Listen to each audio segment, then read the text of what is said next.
Namaskaram. You're most welcome. Japan isn't building a train line in India. They are constructing a multi-billion-dollar fortress against a regional rival.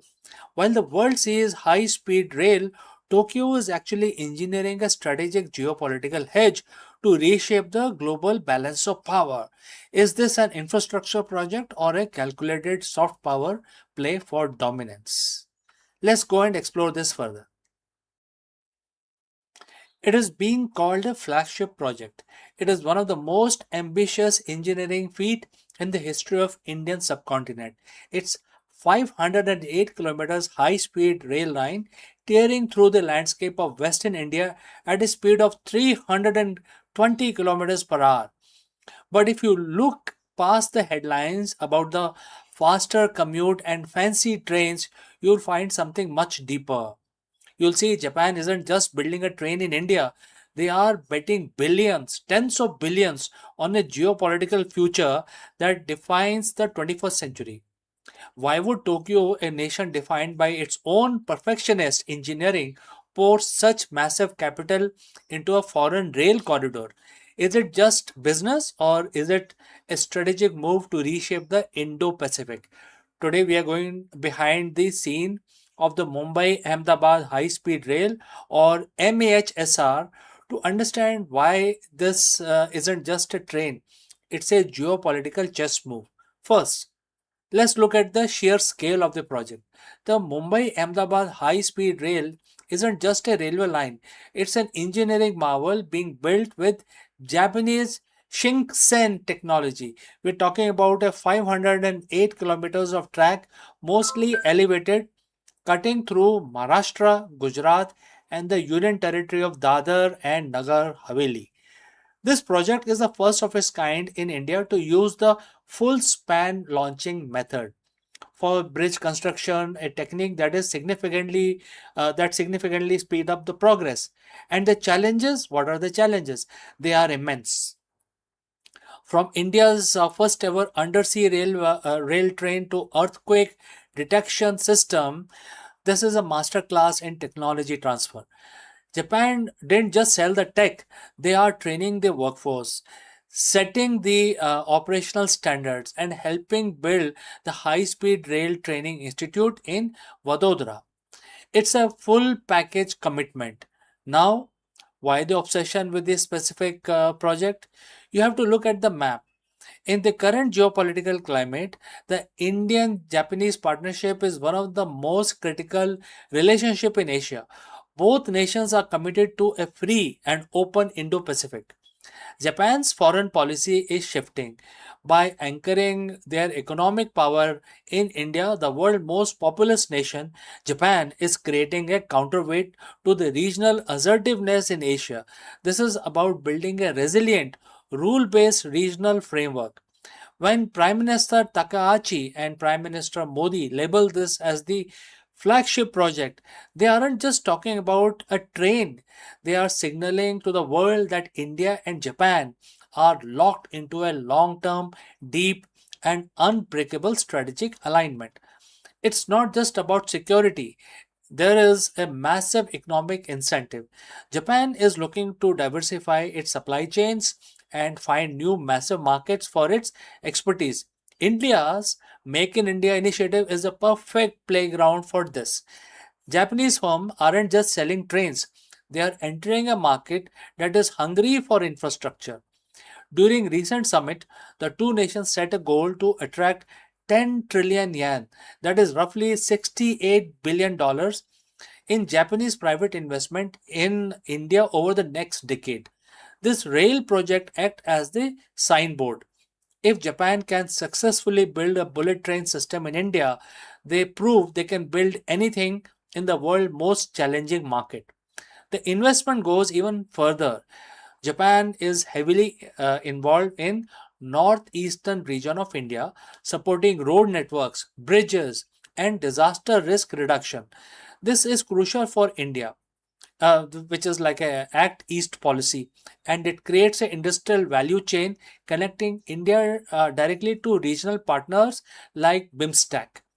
This is a holistic approach. Japan is betting on India's future not just transportation, but in AI, defense technology, clean energy, etc. It is a 360-degree partnership. They are creating a relationship where their economies are so intertwined that success for one is inherent tied to the success of the other. So, is Japan secretly investing? Maybe the word secret is too dramatic. It's more that the strategic intent is often overshadowed by the sheer scale of the construction. This is a massive multi decade bet on the rise of India as a global economic powerhouse. By investing billions today, Japan is securing a partner for tomorrow. The Shangsen in India is more than a transit solution. It is the track upon which the future of Indo Pacific is being laid down. So, friends, thanks for watching and stay tuned as we continue to track how these massive infrastructure projects are rewriting the global order. See you in the next one.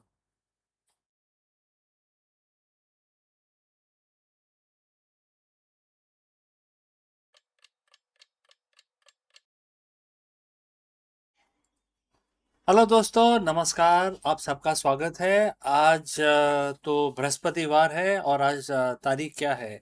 आज 18 तारीख है मेरे ख्याल से। तो आज बृहस्पतिवार को तो का जो दिन होता है, आप सबको पता है, वो भगवान विष्णु के लिए समर्पित होता है। तो आज हम अपना दिन शुरू करेंगे भगवान विष्णु की स्तुति करके, पूजा करके, एक मंत्र का उच्चारण करेंगे। आप हमारे साथ इसको हमारे साथ जुड़िए और इस हमारे साथ ही इस मंत्र का उच्चारण करिए।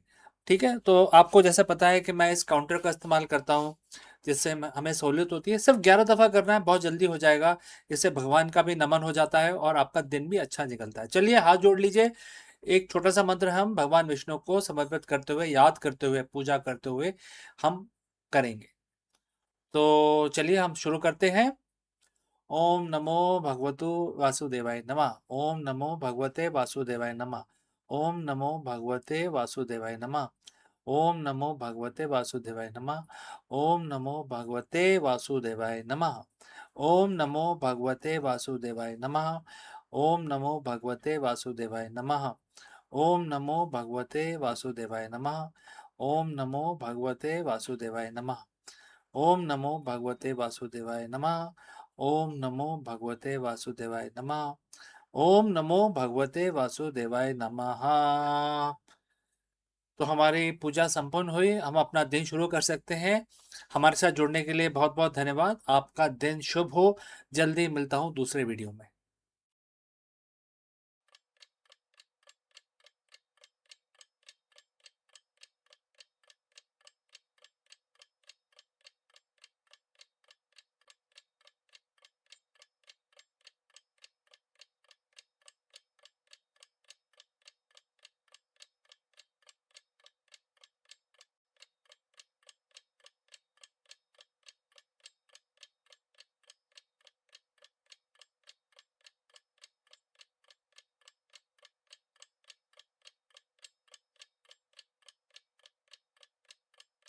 Friends, Namaskaram, you are most welcome. Let me ask you, is your temper costing you more than just professional reputation? In the high stake world of C suite, emotional control isn't just a soft skill, it is a critical business strategy. In this episode, we dive deep into the ancient wisdom and we will take help from Bhagavad Gita to uncover why anger is the single greatest liability to the executive decision making. Let's go. We often talk about competitive advantages in business. We talk about market share, supply chain, optimization, AI integration, and capital allocation. But today, I want to talk about your biggest liability. It is not your competitor, it is not the economy, it is not a supply chain disruption. It is something that lives inside most of the critical asset of your company, that is the CEO's mind. I'm talking about anger. And before you dismiss this just as a human nature or passion, I want you to understand that in a high stake world of C suite, anger is not a leadership trait. It is a system failure. It is a silent killer of the empires, startups, and legacies.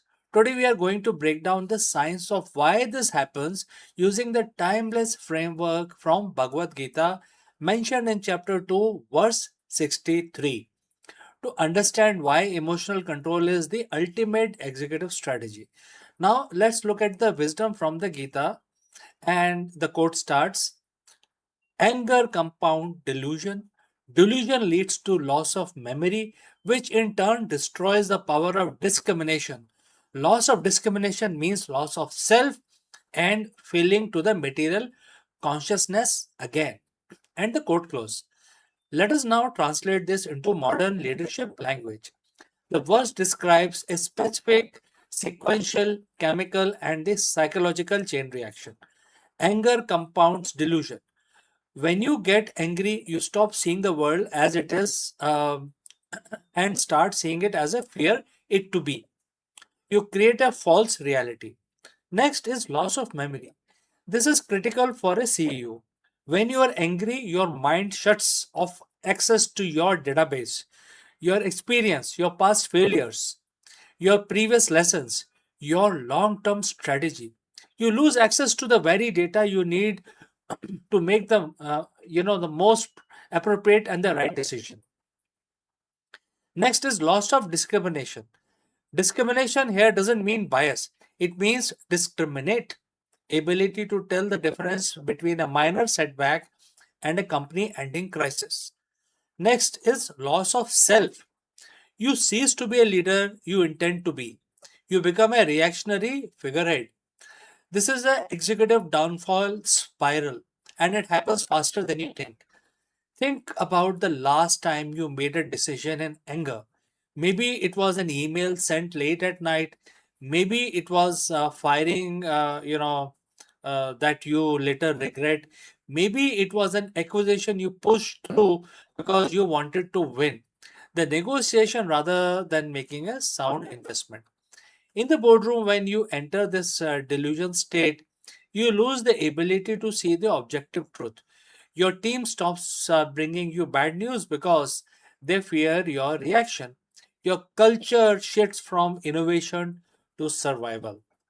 If you are a CEO or an entrepreneur anywhere globally, you know that your primary job is to be the chief decision making officer. Your ability to discern is like your product. When you're angry, you have essentially bricked your own operating system. You're trying to run a multi-million dollar company on a system that is compromised by emotion. That, by definition, is a liability. So, friends, how do we fix this? How do we stop the loop? How, you don't suppress the emotion, you intercept the signal. So, there are a few steps which I would like to suggest to you. Step one: pattern interrupt. The moment you feel that the heat in your chest, or that tightening in your jaw, you have to hit a circuit breaker.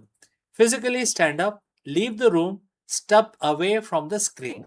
Neuroscience tells us that it takes about 90 seconds for an emotional chemical rush to dissipate. If you can stay silent for 90 seconds, you regain your prefrontal cortex, your seat of logic. Step number two: data retrieval. Force yourself to look at the facts. Strip the story you are telling yourself about why someone is out to get you or why this project is failing. Ask, what is the actual verifiable data here?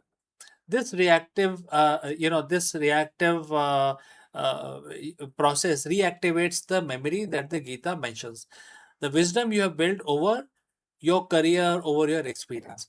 Step number three is perspective shift.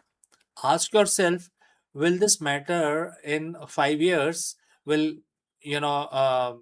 Will it mean anything to you in 5 years? For example, will this matter mean anything in 5 months? Will this matter mean anything to you in 5 weeks? If the answer is no, stop treating it like a five alarm fire. This restores your power of discrimination. You are not an emotional robot. You are the leader. Your team relies on your equanimity. When the storm hit, the ship doesn't, get angry at the waves. It adjusts the rudder. So be the rudder, be like a rudder, right? Leadership is the art of mastery. Mastery over markets, mastery over technology, but most importantly, mastery over oneself. The Gita warned us thousands of years ago, and modern neuroscience confirms it today. If you cannot govern your mind, you cannot govern your enterprise.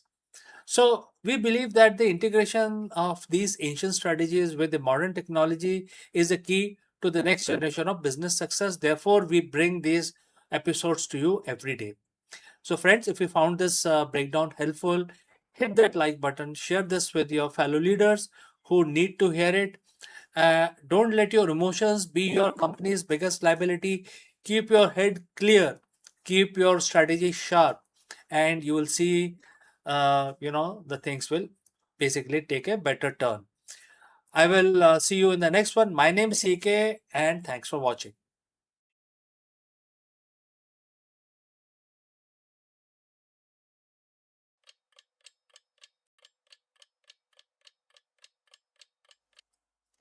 नमस्कार दोस्तों, आप सभी का स्वागत है। और हर रोज की तरह हम अपना जो दिन है उसकी शुरुआत करते हैं भगवान की पूजा करके। तो आज है आ, बुधवार, और आज तो गणेश जी की स्तुति बनता है, क्योंकि हम अपना दिन शुरू करेंगे गणेश जी की पूजा करके, क्योंकि आज का दिन उनको समर्पित है। तो बहुत ही सिंपल सा एक मंत्र हम 11 दफा पढ़ेंगे। और आप तो जानते हैं कि हर रोज की तरह हम अपनी पूजा शुरू करते हैं, और जो मंत्र है 11 दफा अपने हमें थोड़ा सा सहायता मिले तो हम इस काउंटर को यूज करते हैं।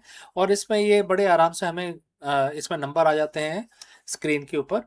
पता चल जाता है कि हमारे कितने दफा हो गया है। तो आप कोई भी तरीका यूज कर सकते हैं, लेकिन सबसे इंपॉर्टेंट बात यह है कि हमारे साथ जुड़ें और हमारे साथ इस मंत्र का उच्चारण 11 दफा करें। इससे भगवान गणेश काफी खुश होते हैं। तो चलिए जी, हाथ जोड़ के हम नमन करते हैं और 11 दफा भगवान जी को याद करते हैं। ओम गण गण गणपते नमः। ओम गण गण गणपते नमः। ओम गण गण गणपते नमः। ओम गण गण गणपते नमः। ओम गण गण गणपते नमः। ओम गण गण गणपते नमः। ओम गण गण गणपते नमः। ओम गण गण गणपते नमः। ओम गण गण गणपते नमः। ओम गण गण गणपते नमः। ओम गण गण गणपते नमः। ओम गण गण गणपते नमः। तो दोस्तों, हमारे 11 दफा जो स्तुति थी वो पूरी हो गई भगवान गणेश की। अब हम अपना दिन स्टार्ट करेंगे आराम से। भगवान की हमने पूजा कर ली है। तो चलिए, अभी आपसे विदा लेता हूँ, लेकिन जल्दी ही मिलता हूँ दूसरे वीडियो में। कहीं मत जाइएगा। Hello, friends, and Namaskaram. On January 9th, the year is 2007, the tech world shifted on its axis. When Steve Jobs walked onto the Macworld stage, he wasn't just launching a phone, he was introducing a pocket sized computer that would fundamentally transform how we communicate, work, and exist. In this video, we dive deep into the history of the original iPhone, from the risk of abandoning the physical keyboard to the gamble on a multi touch interface. We analyze why Apple's revolutionary product became the blueprint for the entire smartphone industry. We explore the tech, the design, the philosophy, and the cultural impact that was created uh, by this particular device that we live with today. We cannot imagine living without a smartphone. So let's go and explore the history again. So, friends, close your eye. Let me take you back to the year 2006. If you wanted to check your email, you went to a desk. If you wanted to take a photo, you carried a dedicated camera. If you wanted to listen to music, you pulled out an iPod. And if you wanted to make a phone call, you used a plastic brick with physical buttons that felt like they were designed for someone with tiny precision engineered thumbs. Mobile communication was functional, yes, but it was limited. It was clunky. It was disconnected. Then on January 9th, 2007, the world shifted. As the Mac World Convention in San Francisco, one man walked on stage and introduced a device that didn't just change the industry, it invented the modern world as we know it today. We are looking back at the first iPhone and why it remained the most important piece of consumer tech ever built. Before the iPhone, the smartphone market was complicated. It was dominated by business first devices. If you had a smartphone, it usually meant you had a QWERTY keyboard permanently taking up the half the screen. The mobile internet was miserable experience. Most WAP sites, slow loading time, and the text only interface. We accept it, right? We thought that was as good as we would ever get. The industry was obsessed with more and more buttons, more physical styluses, and more complexities. So friends, before we move forward, please let us know from which city or country you have tuned in into this video. All right, let's continue. The Apple's approach was radically different. They didn't want to build a better phone. They wanted to build a computer you could carry in your pocket. But the challenge was massive. They had to solve the keyboard problem. How do you make a phone when the screen is on the phone itself? When Steve Jobs took the stage, he did something masterful. He teased the audience. He said, I have been looking forward to this for 2.5 years. He told us that he was releasing three products: an iPod with touch control, a revolutionary mobile phone, and a breakthrough internet communicator. He repeated it over and over and over. And then he dropped the bombshell. These weren't three separate devices, it was just one. The audience erupted. But the true genius wasn't just the marketing, it was in the rejection of the stylus. Jobs famously asked, who wants a stylus? You have to get them, put them away, or you will lose them, right? Apple bet everything on human finger. They bet on multi-touch, and it was a massive gamble. In 2007, the capacitive touchscreen were very expensive, unproven, and notoriously difficult to make responsive. If that screen didn't work, if it lagged or misread your taps, the entire product would have been a laughing stock. So, why did it work? It wasn't just the screen, it was the software. Apple essentially shrunk a version of Mac OS down to fit on a handheld device. It had a real web browser, Safari, that showed real websites, not those stripped down mobile versions everyone else was forcing us on back in the day. Let's talk about that interface. It was fluid. It had inertia scrolling. You could pinch to zoom. These gestures feels like second nature now, like breathing. But in 2007, they felt like magic. It felt like the device was reading your mind. The grid of the icon was intuitive. It removed the barrier to entry. You did not need a manual to use an iPhone. You just touched it and it responded. By removing the physical keyboard, they turned the phone into a blank canvas. Today, you see your phone for maps, banking, photography, and streaming. In 2007, the iPhone made all of that possible by creating a screen that could change its function instantly. The iPhone didn't just change the mobile market, it changed the human behavior. It accelerated the age of always on connectivity. Before the iPhone, your digital life was tethered to a desk. After the iPhone, the internet was a constant companion in your pocket. It gave birth to the App Store a year later, which revolutionized the global economy, spanning entirely new industries like ride sharing, food delivery, and social media dominance. Every smartphone you see today, whether it's an Android or an iPhone, is a direct descendant of that 2007 design. The large screen, the lack of physical keyboard, the gesture based navigation, every single one of them is living in the shadow of that first keynote. Looking back, it is easy to dismiss the first iPhone. It had no 3G, no App Store at launch, and the camera was not very good quality. But judging it by today's spec is missing the point. The first iPhone wasn't just about hardware, it was about a vision. It was about realizing that we are entering a new era of computing. It took the complexity of technology and made it more human. It turned the phone into a tool for creativity, connection, and discovery. And that more than any other feature is why we still talk about it nearly 2 decades later. So, what was your first smartphone experience? Please share your experience in the comment section below.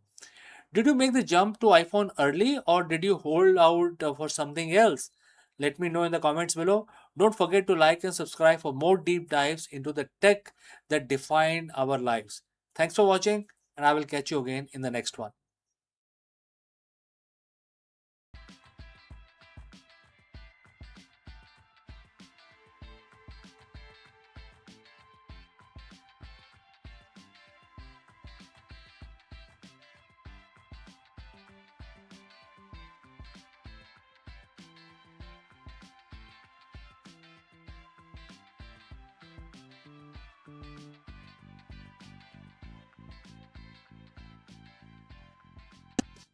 Hello, friends.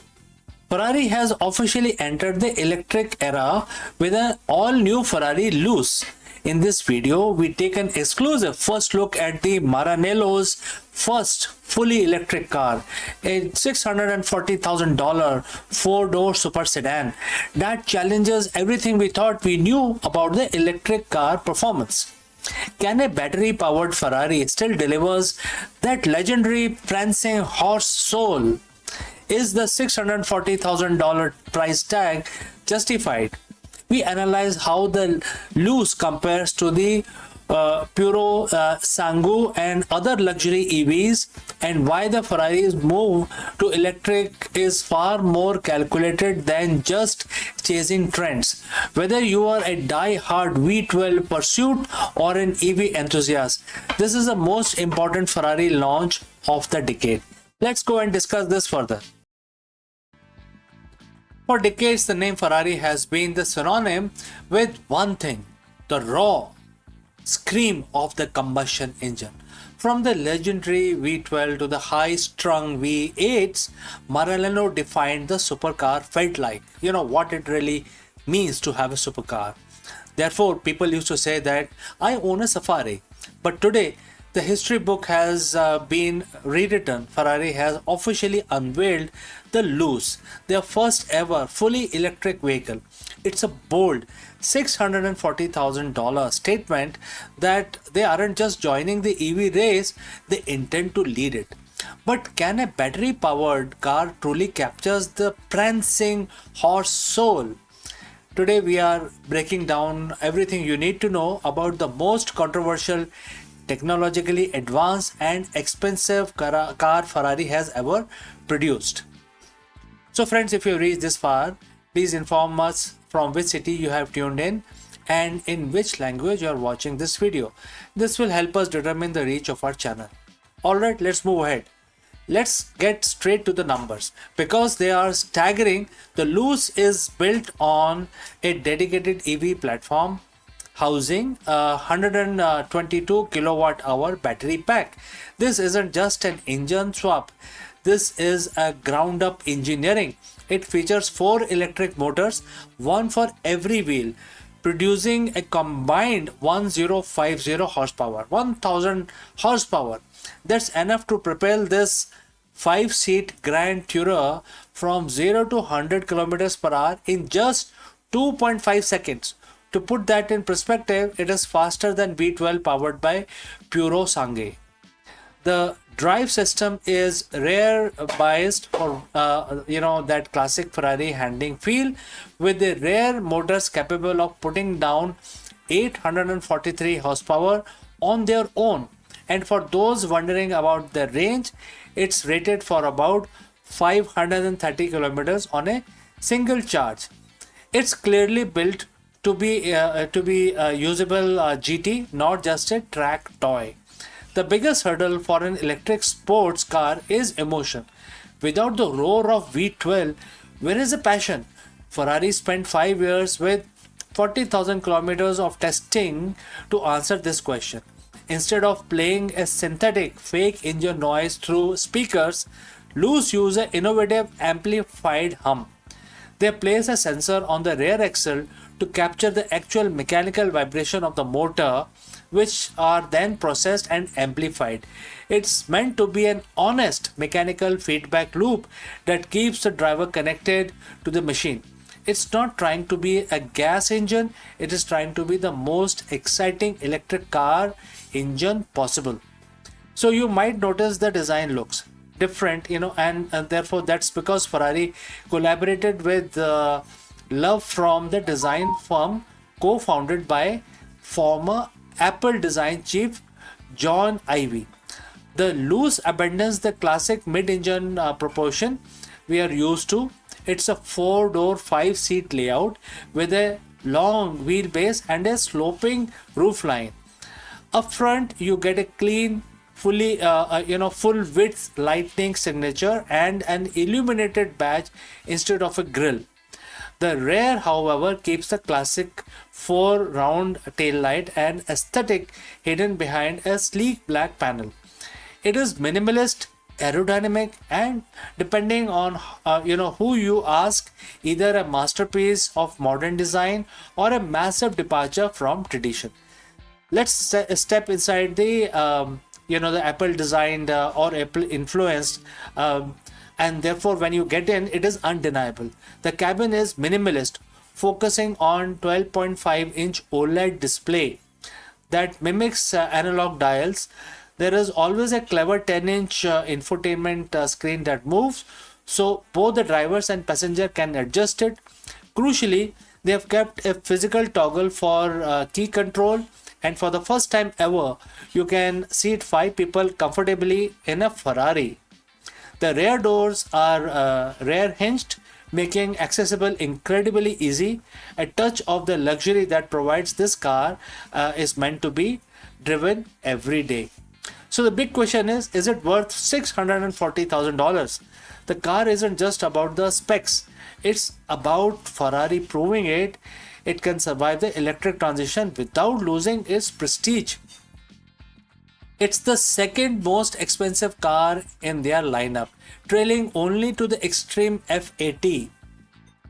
And delivery start this autumn in Europe, while we'll have to wait until spring 2027 to see them on other continents, starting with America and rest of the world. Whether the Loose becomes a future classic or a polarizing experiment, one thing is certain: Ferrari has officially left the age of gasoline behind. And friends, therefore, what do you think? Has Ferrari succeeded, or is this a step too far? Let me know in the comments below. Don't forget to like and subscribe for more deep dives into the changing world of supercars. And friends, I will see you again very soon in the next one. Before I go, I will have to say a few words about our affiliate partner. Stop settling for a good enough video. If your built-in laptop camera looks like a grainy mess, it is time for an upgrade. Want to instantly level up your video presence? I like to present the Lenovo Performance FHD webcam. This is a game changer for your desktop setup. Technically, this is packed. It has a very sensitive RGB sensor, very crisp photographs it takes. Also comes with 2 microphones on board, which helps you to record very clear voice in stereophonic format. And these microphones are very sensitive. You can actually move away from the camera up to 2 meters, and these microphones will pick up your voice without any problem. This is a very strong piece. This is very sturdy. Comes with tripod ready. Comes with a very long leash, so it gives you a lot of flexibility to place the webcam wherever you want to keep in your studio. And also it has a swivel base, which is also very handy.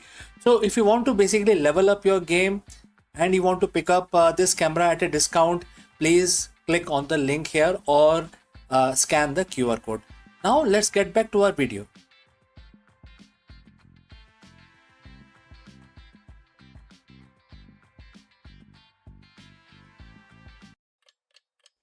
Hello, friends, welcome and namaskaram. Is Amazon taking down Nvidia?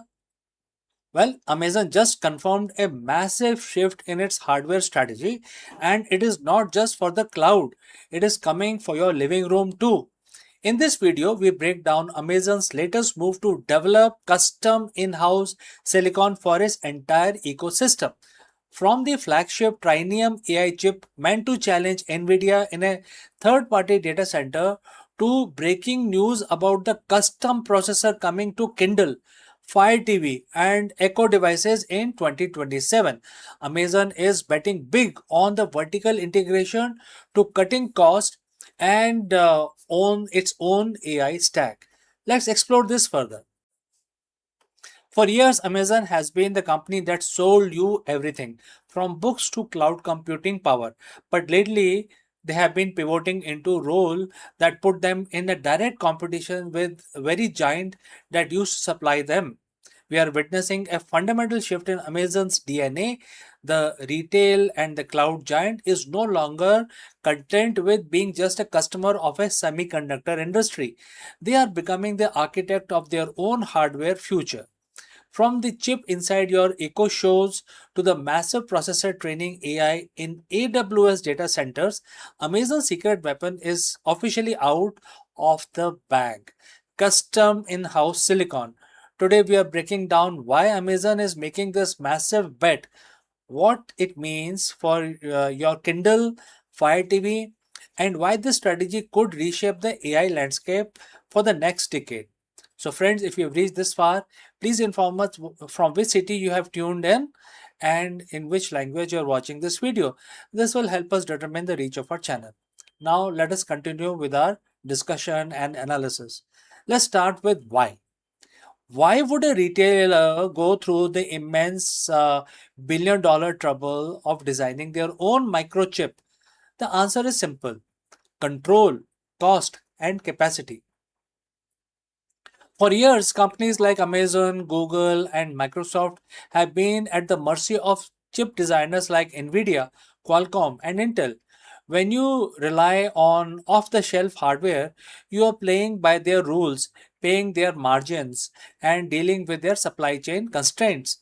But Amazon isn't just a retailer anymore. As they ramped up their AI spending, they have realized that the traditional buy it all approach is becoming a financial bottleneck. By designing their own processor, Amazon can optimize for specific task. They can make their devices much more efficient, faster at handling AI requests, and significantly cheaper to produce at scale. This leads us to the biggest news of the week. Reports are surfacing about a major behind the scenes shakeup for Amazon's consumer hardware. According to the industry analyst, Amazon is planning to gradually shift away from third party processors for its consumer gadgets. We are talking about the Kindles, the Fire TV, your doorbell ring, Eco Smart speakers. The transition is reportedly slated to begin in 2027. And if this sounds like pulling up an Apple, that is because it is. Apple famously designed its own A series and M series chip to create a seamless integration between their software and hardware. Amazon is now attempting the same philosophy. They've already started dipping their toes into this with AZ3 and AZ3 Pro chips, which are unveiled in October to help run AI models directly on your devices rather than sending data back and forth to the cloud. Think about that for a second. If your Alexa device can process your voice command or recognize your home context on the device using custom silicon, it's not only faster, it's much more secure and private. And the scale here is massive. We are talking about potentially 40 million Amazon designed processors shipping annually once this strategy is fully rolled out. To make this happen, Amazon is partnering with AI chip for the back-end design, signaling that they are fully committed to this long-term procurement pivot. Now, while the consumer stuff is exciting, we have to talk about the real money maker, which is the cloud. This is where the Amazon's custom silicon journey truly began. And it's where the war against Nvidia is being fought. Amazon has been quietly building its custom silicon capability since acquiring Annapurna Labs way back in 2015. That investment has matured into Trinium and Infertia chip family. They aren't for your living room. These are the engines that power the intelligence behind the scene of the internet. By running their own chips, AWS can offer their cloud customers better performance per dollar than if they were only renting out NVIDIA GPUs. In fact, the recent report suggests Amazon is even exploring the idea of selling their Trinium chips to outside companies. This is a massive power move. It transforms Amazon from cloud service provider into hardware supplier for other data centers, putting them in direct competition with the giants of the semiconductor world. We are even seeing the global ambition in action. Just this week, Amazon announced a massive 13 billion additional investment into India to expand cloud and AI infrastructure, specifically to give startups and government bodies access to these custom AI chips.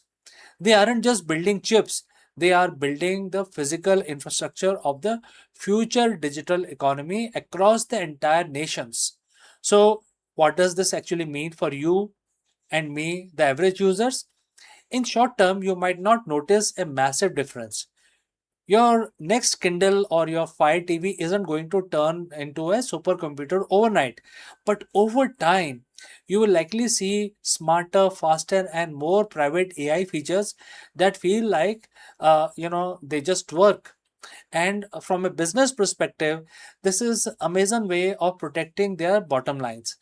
With the staggering cost of AI development, Amazon needs to streamline its organization and improve the cost structure of its non AI businesses to keep funding the AI revolution. Amazon is effectively building a moat. By controlling the chips, they control the experience and the world of AI where the speed and efficiencies are everything. That is the ultimate secret weapon. So, friends, what do you think? Is Amazon pivot to in-house silicon is a brilliant move to challenge the giant, or they are spreading themselves too thin? Drop a comment below and let's get into the debate. And if you enjoyed this deep dive into the Silicon Wars, don't forget to like and subscribe for more tech analysis. Friends, thanks for watching, and I will see you again in the next one.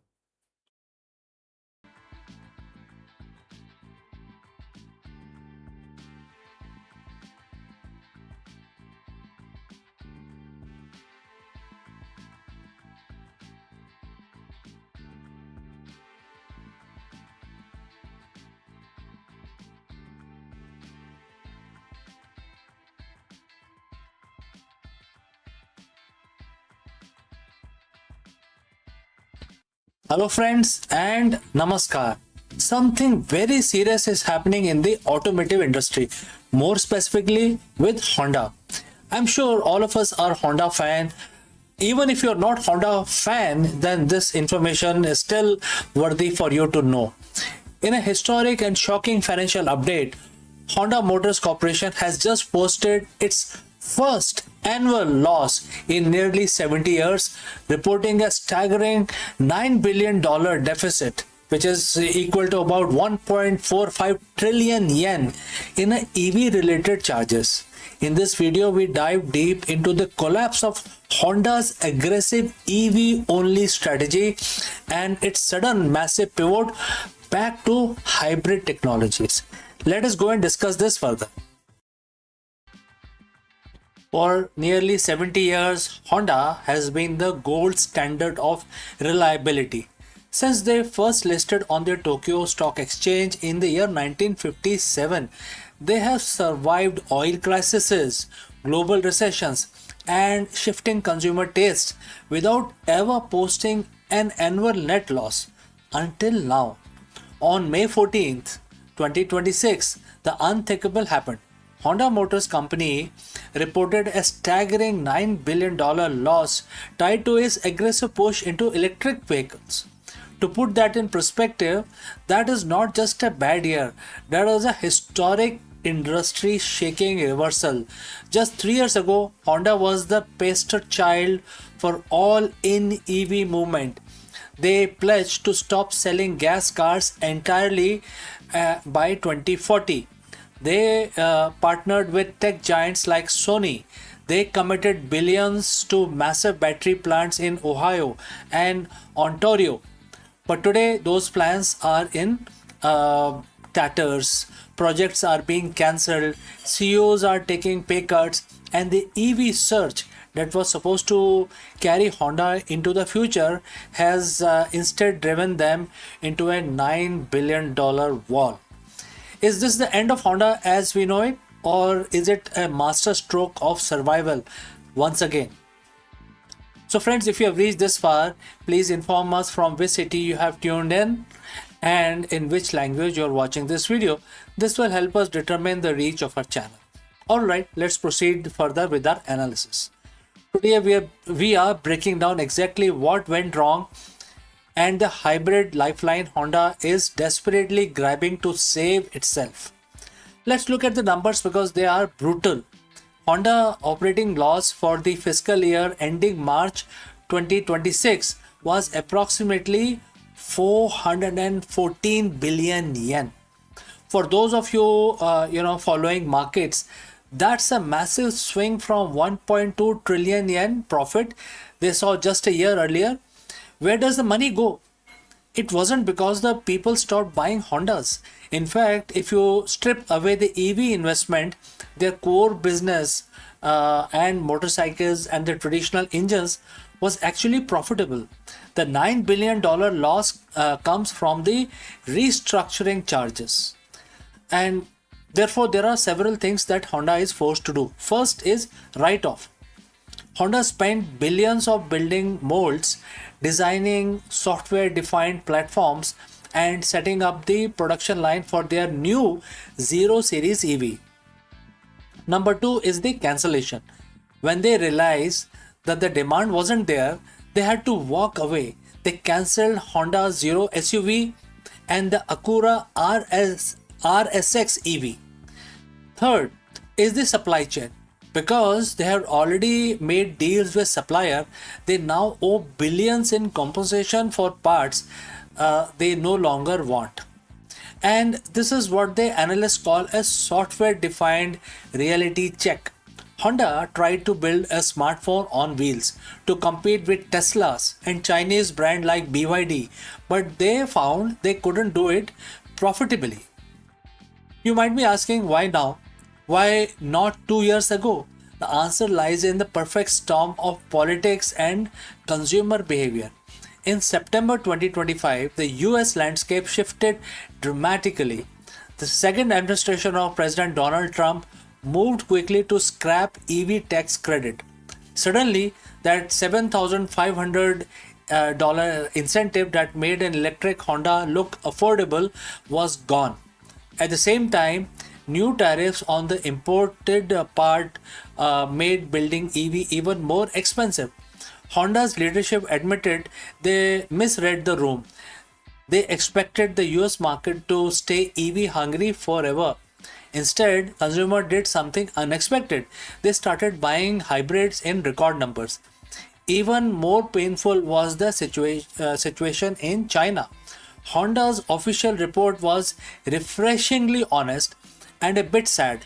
They admitted they were unable to deliver products that offer value for money better than newer EV manufacturers. In short, they were being out-engineered and outpriced in the world's biggest EV market.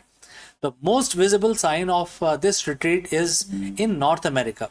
For years, Honda had been touting its Zero Series, the lineup that would define the brand for the 21st century. As of today, 15 billion EVs value chain project in Ontario, Canada has been put on indefinite hold. This wasn't just a factory, it was supposed to be an entire ecosystem from battery materials to assembly. Then there is Sony Honda partnership as well. Remember the Afeela? It was a high-tech EV collaboration that was going to use Sony's entertainment system. That project has also hit a massive roadblock, with development and sales effectively halted. To show this severity, Honda's board members are forfeiting their bonuses, and the senior executives are taking 25% to 30% pay cuts. This is a company in survival mode. So, what is the plan now? Honda isn't going out of business. They are, performing a massive tactical retreat to higher ground. The ultra efficient hybrid. Instead of 100% EV by 2040, Honda has pivoted. They are now launching 15 new hybrid models globally by 2029. They are focusing on what America and the Indian buyers actually want: large D segment SUVs and mid sized sedans that don't need a charging station. They are even retooling their EV battery plants to make smaller, cheaper hybrid batteries instead. What is the goal? The goal to return to the record high profit of 8.9 billion by fiscal year 2029.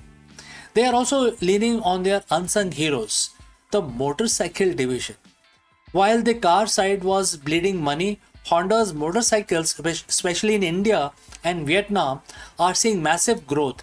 In many ways, the humble two-wheeler is subsidizing the survival of the four-wheeler division. So back to our original question. Now, is this the end of Honda? Well, if you mean the end of Honda as an EV only visionary, then definitely yes. That dream is over for now.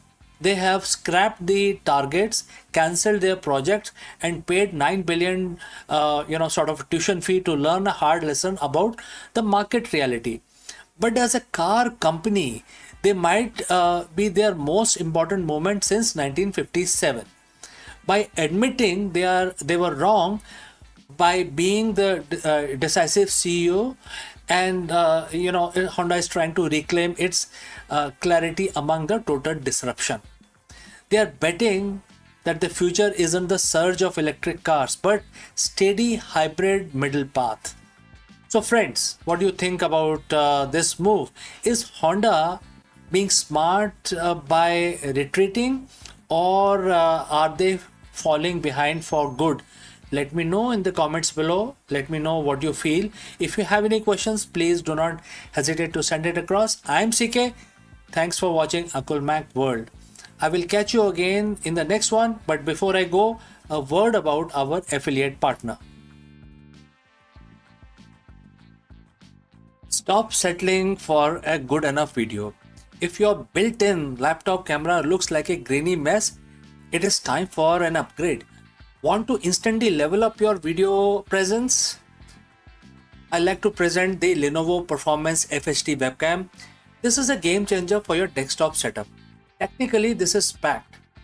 It has a very sensitive RGB sensor, very crisp photographs it takes. Also comes with two microphones on board, which helps you to record very clear voice in stereophonic format.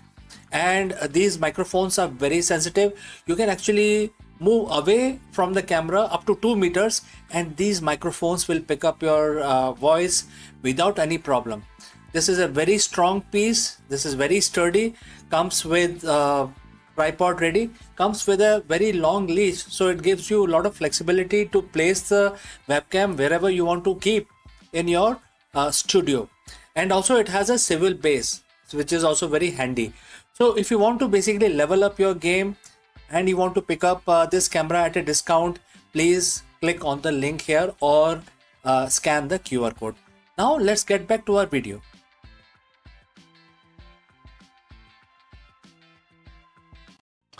Imagine you're moving into a new apartment, but there is a catch. You have to carry every single piece of furniture, the walls, the plumbing, and the oxygen system on your back while climbing a mountain. That is essentially the challenge of building a base on the moon. For decades, the dream of lunar colony has been held back by one brutal reality, which is the weight. In the space industry, mass is money. Every extra kilogram of steel or aluminum you send to lunar surface cost a fortune in rocket fuel. Because of this, most proposed moon bases have been small, cramped, and incredibly difficult to scale. But that's about to change now. A Florida based startup called Max Space has just unveiled a design that sounds like something out of a science fiction novel, a pop up habitat. They aren't just building rooms, they are building what they call the scalable real estate for the moon. And if they succeed, the era of flags and footprints is over and the era of lunar cities is going to begin. So friends, if you have reached this far, please inform us from which city you have tuned in and in which language you are watching this video.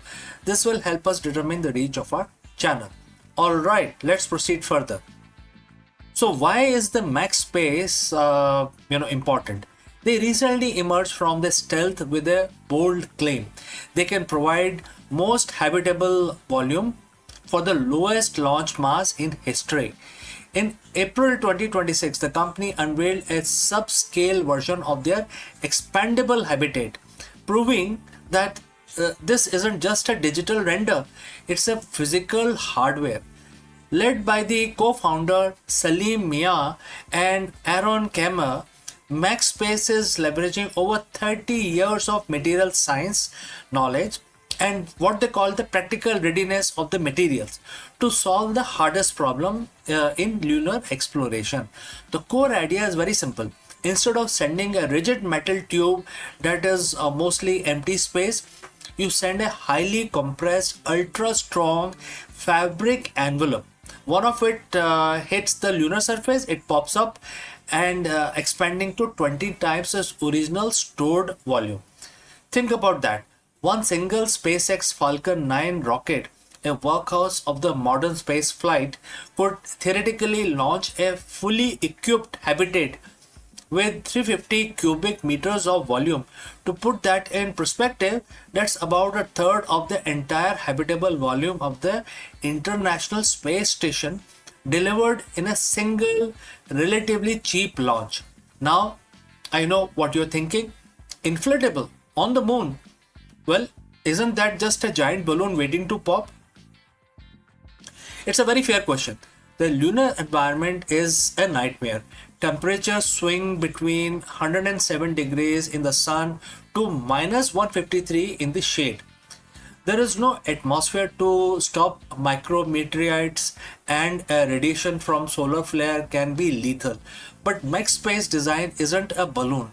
It's an engineering marvel made of interwoven layer of advanced materials like Kevlar and specialized polymer bladders.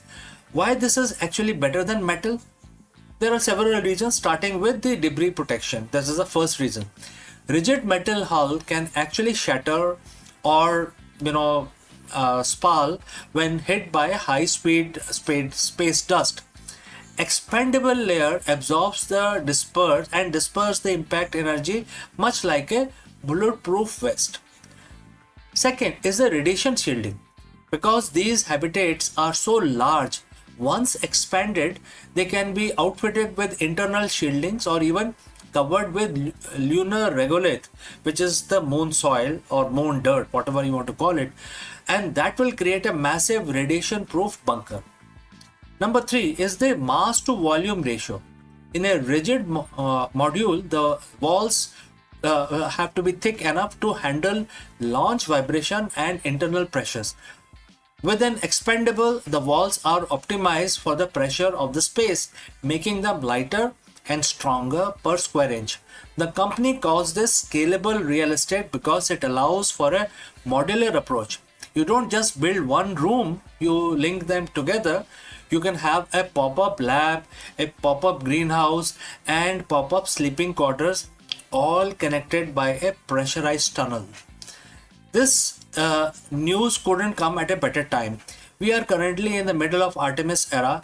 As of April 2026, Artemis 2 has successfully returned from its lunar flyby. marking the first humans to have seen the far side of moon with their own eyes since 1972. NASA is now laser focused on Artemis 4 and Artemis 5, which are targeted for 2028. Artemis 5 is going to be very interesting because it's specifically where the moon base phase begins. NASA recently announced they are moving away from the Lunar Gateway space station concept in favor of a permanent surface infrastructure. They want to stay on the surface of the moon. And this is where the Max Space and the Voyager Technologies partnership comes, in reality and becomes more real. The company behind the Starlab, in fact, the Voyager you may be knowing is the company behind this Starlab space station, and has made a multi-million-dollar investment in MaxSpace to ensure this tech is ready for the Artemis mission. Now, what is the goal? By the late 2020s, instead of astronauts living out of their lander for a week, they will move into these max space habitat for months at a time. This tech turns a visit into a colony. So that is a very clear goal. What is the next step now? Max Space isn't going straight to the moon. First, they have to prove it their system works in vacuum of Earth's orbit. Their first flight, known as the mission Evolution, is scheduled for 2027 as a ride share on a Falcon 9. This will be a smaller prototype to validate the deployment sequence and structural integrity. If that works, the sky, or rather the lunar south pole, is the limit. They are already designing their Thunderbird station, a commercial outpost that could serve as a lunar hotel or a research hub. For 60 years, we have thought about space station, the moon bases as cold metallic cylinders, but the future of human life beyond Earth might be softer, lighter, and much, much bigger. Max Space is betting that the key to cosmos isn't building bigger rockets, but building smarter houses. If they are right, the first pop-up colony on the moon won't just be a scientific outpost. It will be the first real piece of lunar real estate in human history. Now, the question is, if you could book a room in a pop-up lunar hotel in 2030, would you go to moon? I will like to know your answer. So friends, thanks for watching. If you want to stay updated on the race to build the first moon base, hit that subscribe button and check out our other videos on Artemis program. Before I go, a word about our affiliate partner. Stop settling for a good enough video. If your built-in laptop camera looks like a grainy mess, it is time for an upgrade. Want to instantly level up your video presence? I like to present the Lenovo Performance FHD webcam. This is a game changer for your desktop setup. Technically, this is packed. It has a very sensitive RGB sensor, very crisp photographs it takes. Also comes with two microphones on board, which helps you to record very clear voice in stereophonic format. And these microphones are very sensitive. You can actually move away from the camera up to 2 meters and these microphones will pick up your voice without any problem. This is a very strong piece. This is very sturdy. Comes with tripod ready. Comes with a very long leash, so it gives you a lot of flexibility to place the webcam wherever you want to keep in your studio. And also it has a swivel base, which is also very handy. So if you want to basically level up your game and you want to pick up this camera at a discount, please click on the link here or scan the QR code. Now let's get back to our video.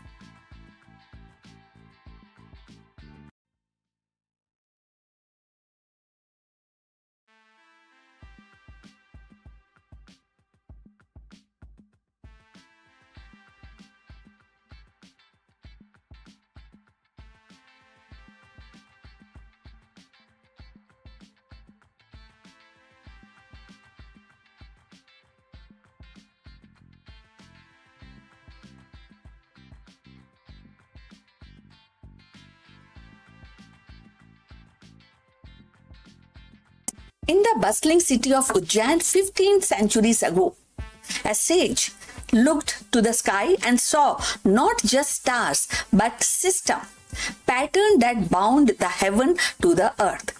The sage was Varaha Mihira, the polymath whose vision stretched from astronomy to architecture, from rainfall to gemstone.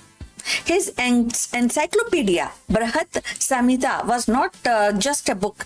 It was a universe compressed into verses, a manual for living in harmony with cosmic order. In 2026, as humanity decipher galaxies with telescopes and predicts climate with algorithm, Varaha Mihra's legacy feels startlingly modern.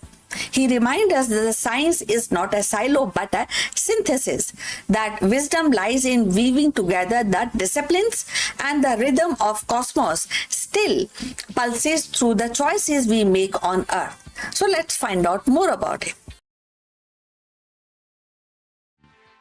So in the 6th century CE, when the Ujjain was a flourishing center of learning and culture, a polymath named Varaha Mihra rose to prominence. His name still resonates today, not merely as a figure of ancient India's intellectual heritage, but as a symbol of how science, mathematics, and the cosmology can shape civilization across centuries. In 2026, as humanity stands at the crossroad of artificial intelligence, space exploration, and climate changes, Varaha Mihra's legacy feels uncannily relevant. Varaha Mihra was master of synthesis. He absorbed the knowledge from Greeks, Romans, and Persian tradition, blending them seamlessly with Indian thought. His magnum opus, the Brahat Samhita, is the vast encyclopedia of science and society. Within its verses lies insight on astronomy, meteorology, architecture, botany, gemology, and even omens.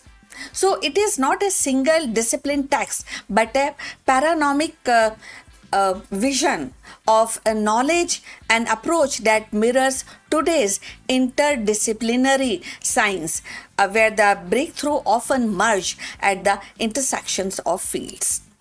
So, if you have reached this far, please inform us from which city you have tuned in and in which language you are watching this video. That will help us to determine the reach of our channel. So, going forward, so in astronomy, Varaha Mihra's redefined planetary calculation, eclipse, and building upon Aryabhat's foundations. His Siddhantika consolidate 5 astronomical schools into coherent framework, demonstrating his gift for harmonizing a diverse system.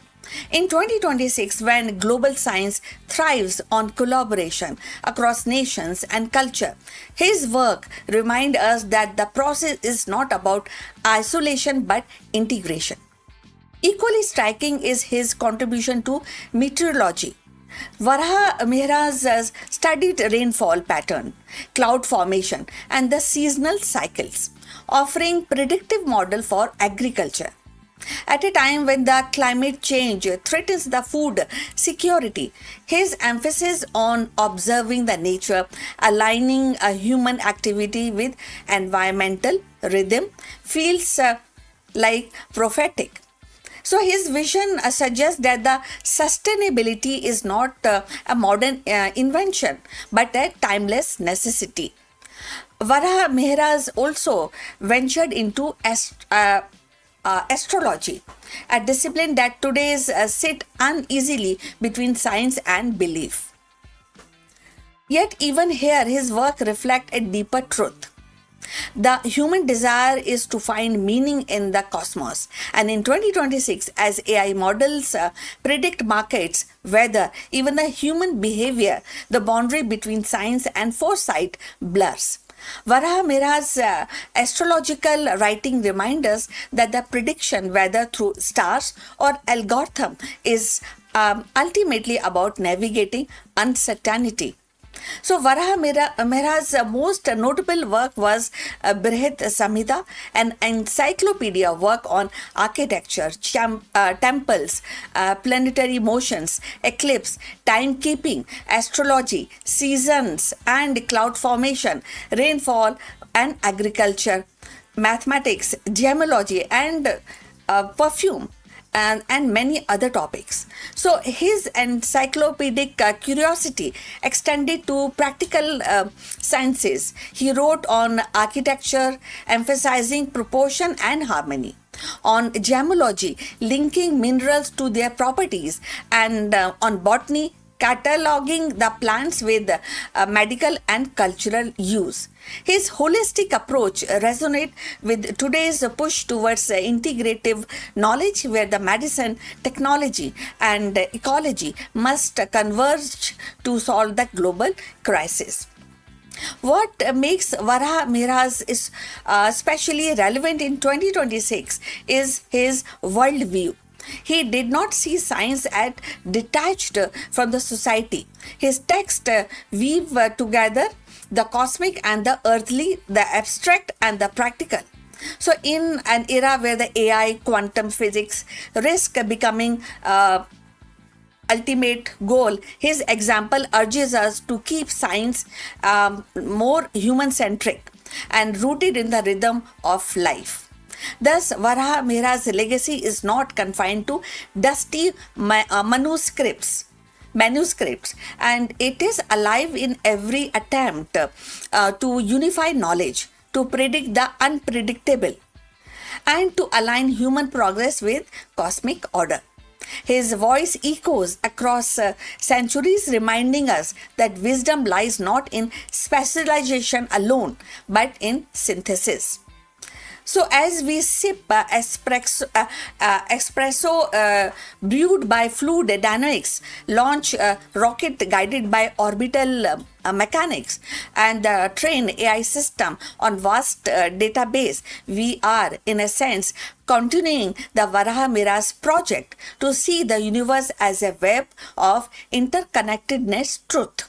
In 2026, his contribution inspired us to balance innovation with wisdom, precision with harmony, and science with humanity.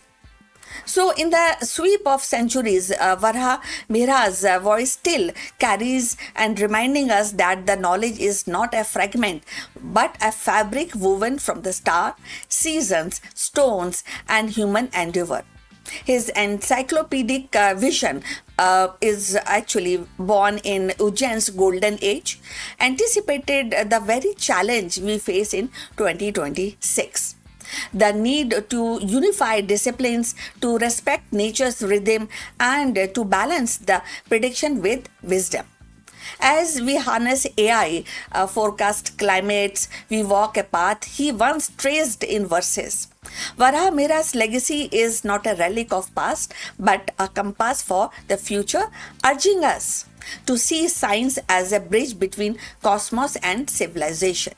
From ancient starlight to modern algorithm, his contribution endure proof that the true wisdom is timeless. So we have come to the end. Like and subscribe our channel. I look forward for your comments on this topic, and see you in the next one. But before we end, a few words from our affiliate partner.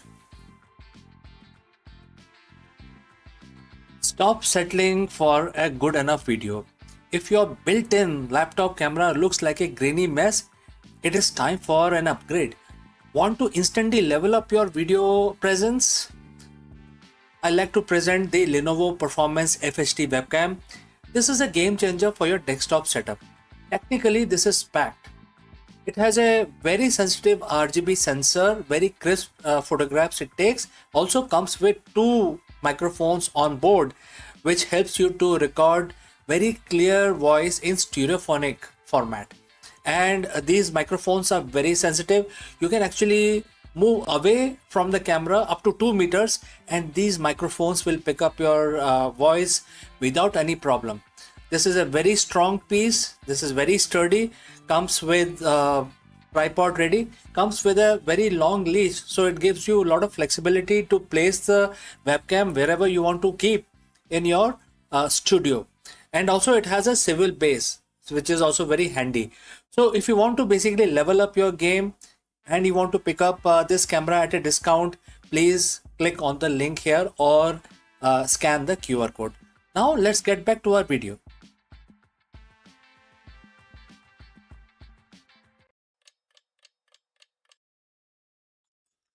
Hello दोस्तों, नमस्कारम। आप सबका स्वागत है। और आज है 2 जुलाई यानी कि बृहस्पतिवार यानी कि थर्सडे। तो आज का दिन जो है वो भगवान विष्णु के लिए समर्पित है। तो हम रोज भगवान की पूजा करते हैं, आज हम विष्णु भगवान की पूजा करेंगे और एक मंत्र का सिंपल सा मंत्र है, 11 दफा उच्चारण करेंगे, रिसाइटेशन। तो हर रोज की तरह मैं इस काउंटर को यूज करूंगा। आप जैसे मर्जी इसको करना चाहें, आपके पास माला है या अपने मन में आप करना चाहें, आप फ्री समझिए, कैसे भी आप करिए, लेकिन 11 दफा करना है। हर थर्सडे को, हर बृहस्पतिवार को अपना दिन शुरू करने से पहले भगवान का नमन करना जरूरी है। तो चलिए हाथ जोड़ लेते हैं और इस काउंटर को हम अपने पास रखते हैं और शुरू हो जाते हैं अपना भगवान विष्णु की आराधना के लिए। ओम वासुदेवाय नमः। ओम वासुदेवाय नमः। ओम वासुदेवाय नमः। ओम वासुदेवाय नमः। ओम वासुदेवाय नमः। ओम वासुदेवाय नमः। ओम वासुदेवाय नमः। ओम वासुदेवाय नमः। ओम वासुदेवाय नमः। ओम वासुदेवाय नमः। ओम वासुदेवाय नमः। तो दोस्तों, हमारी आज की पूजा समाप्त हुई और अब हम अपना दिन शुरू कर सकते हैं। जैसे हमारा दिन शुभ है, हम इसकी कामना करते हैं, वैसे ही हम इसकी भी कामना करते हैं कि आपका दिन भी मंगलमय और शुभ रहे। इसी कामना के साथ इस वीडियो को हम अभी यहाँ पे बंद करते हैं, लेकिन जल्दी ही मिलता हूँ दूसरे वीडियो में। नमस्कार। In the age of antibiotic resistance, where the once curable infection now defies machine's best weapon, a new hero emerges, not from the pharmacy, but from the world of nanotechnology. Imagine a sheet so thin it's only one atom thick, yet sharper than any blade nature has ever forged. This is a graphene oxide, a carbon lattice that slices through the deadly bacteria while leaving human cells untouched. It does not just fight superbug, it rewrites the rule of survival, turning physics into medicine and proving that sometimes the smallest structure can wage the bigger wars.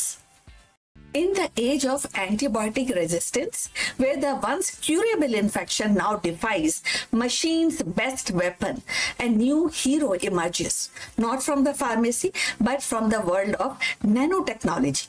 Imagine a sheet so thin it's only one atom thick, yet sharper than any blade nature has ever forged. This is a graphene oxide, a carbon lattice that slices through the deadly bacteria while leaving human cells untouched. It does not just fight superbug, it rewrites the rule of survival, turning physics into medicine and proving that sometimes the smallest structure can wage the bigger wars.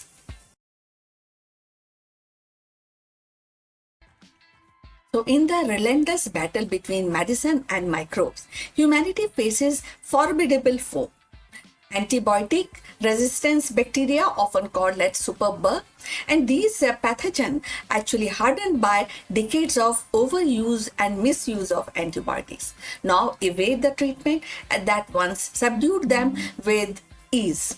So hospitals worldwide reports infection that no longer respond to conventional drug, raises the specter of post-antibiotic era where minor wound or a routine surgery could again become deadly. So against this backdrop, scientists have turned to an unlikely ally, and which is graphene oxide, a material born out not out in biology but in the lab of nanotechnology. So graphene is a single layer of carbon atom arranged in a honeycomb lattice and has been hailed as a wonder material for its strength, conductivity, versatility, and there are other aspect which is definitely associated with that. When oxided and its gain chemical group that makes its biological active. So researchers discovered that graphene oxide sheet interacts with the bacterial membranes in a way that is both subtle and devastating. So while microscopic blade they pierce and disrupts the lipid wall of harmful bacteria, causing them to leak or die. Yet remarkably, human cell remains unharmed.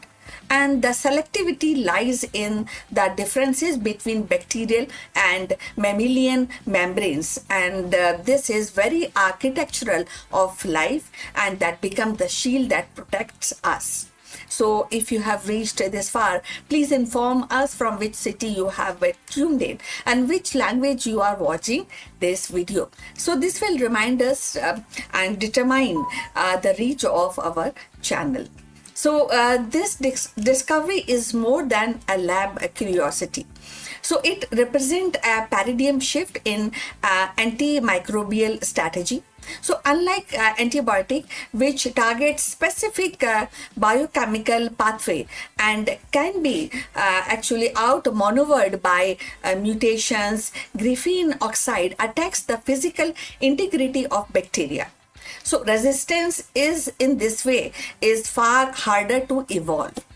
A bacterium cannot easily re-engineer its membranes to withstand the sharp edges of graphene sheet without compromising its own survival. So thus graphene oxide offers a weapon that sidesteps the evolutionary arm race that has actually plugged into antibiotic development. So the implication ripples outward. Imagine hospital surfaces coated with graphene oxide film, silently neutralizing a pathogen before they spread. So picture would be like dressing infused with graphene oxide, protecting patients from infection without the need for systematic drug. So considering all this, consider the water purification system where graphene oxide eliminates the harmful microbes while leaving beneficial one untouched. So each application transform the material from a marvel of physics into a guardian of health. So yet, as with all scientific breakthroughs, the caution temper is excitement. And the researchers must ensure that the long-term exposure to graphene oxide does not produce unforeseen effect in human tissues or ecosystem. So balance between efficiency and safety must be carefully measured.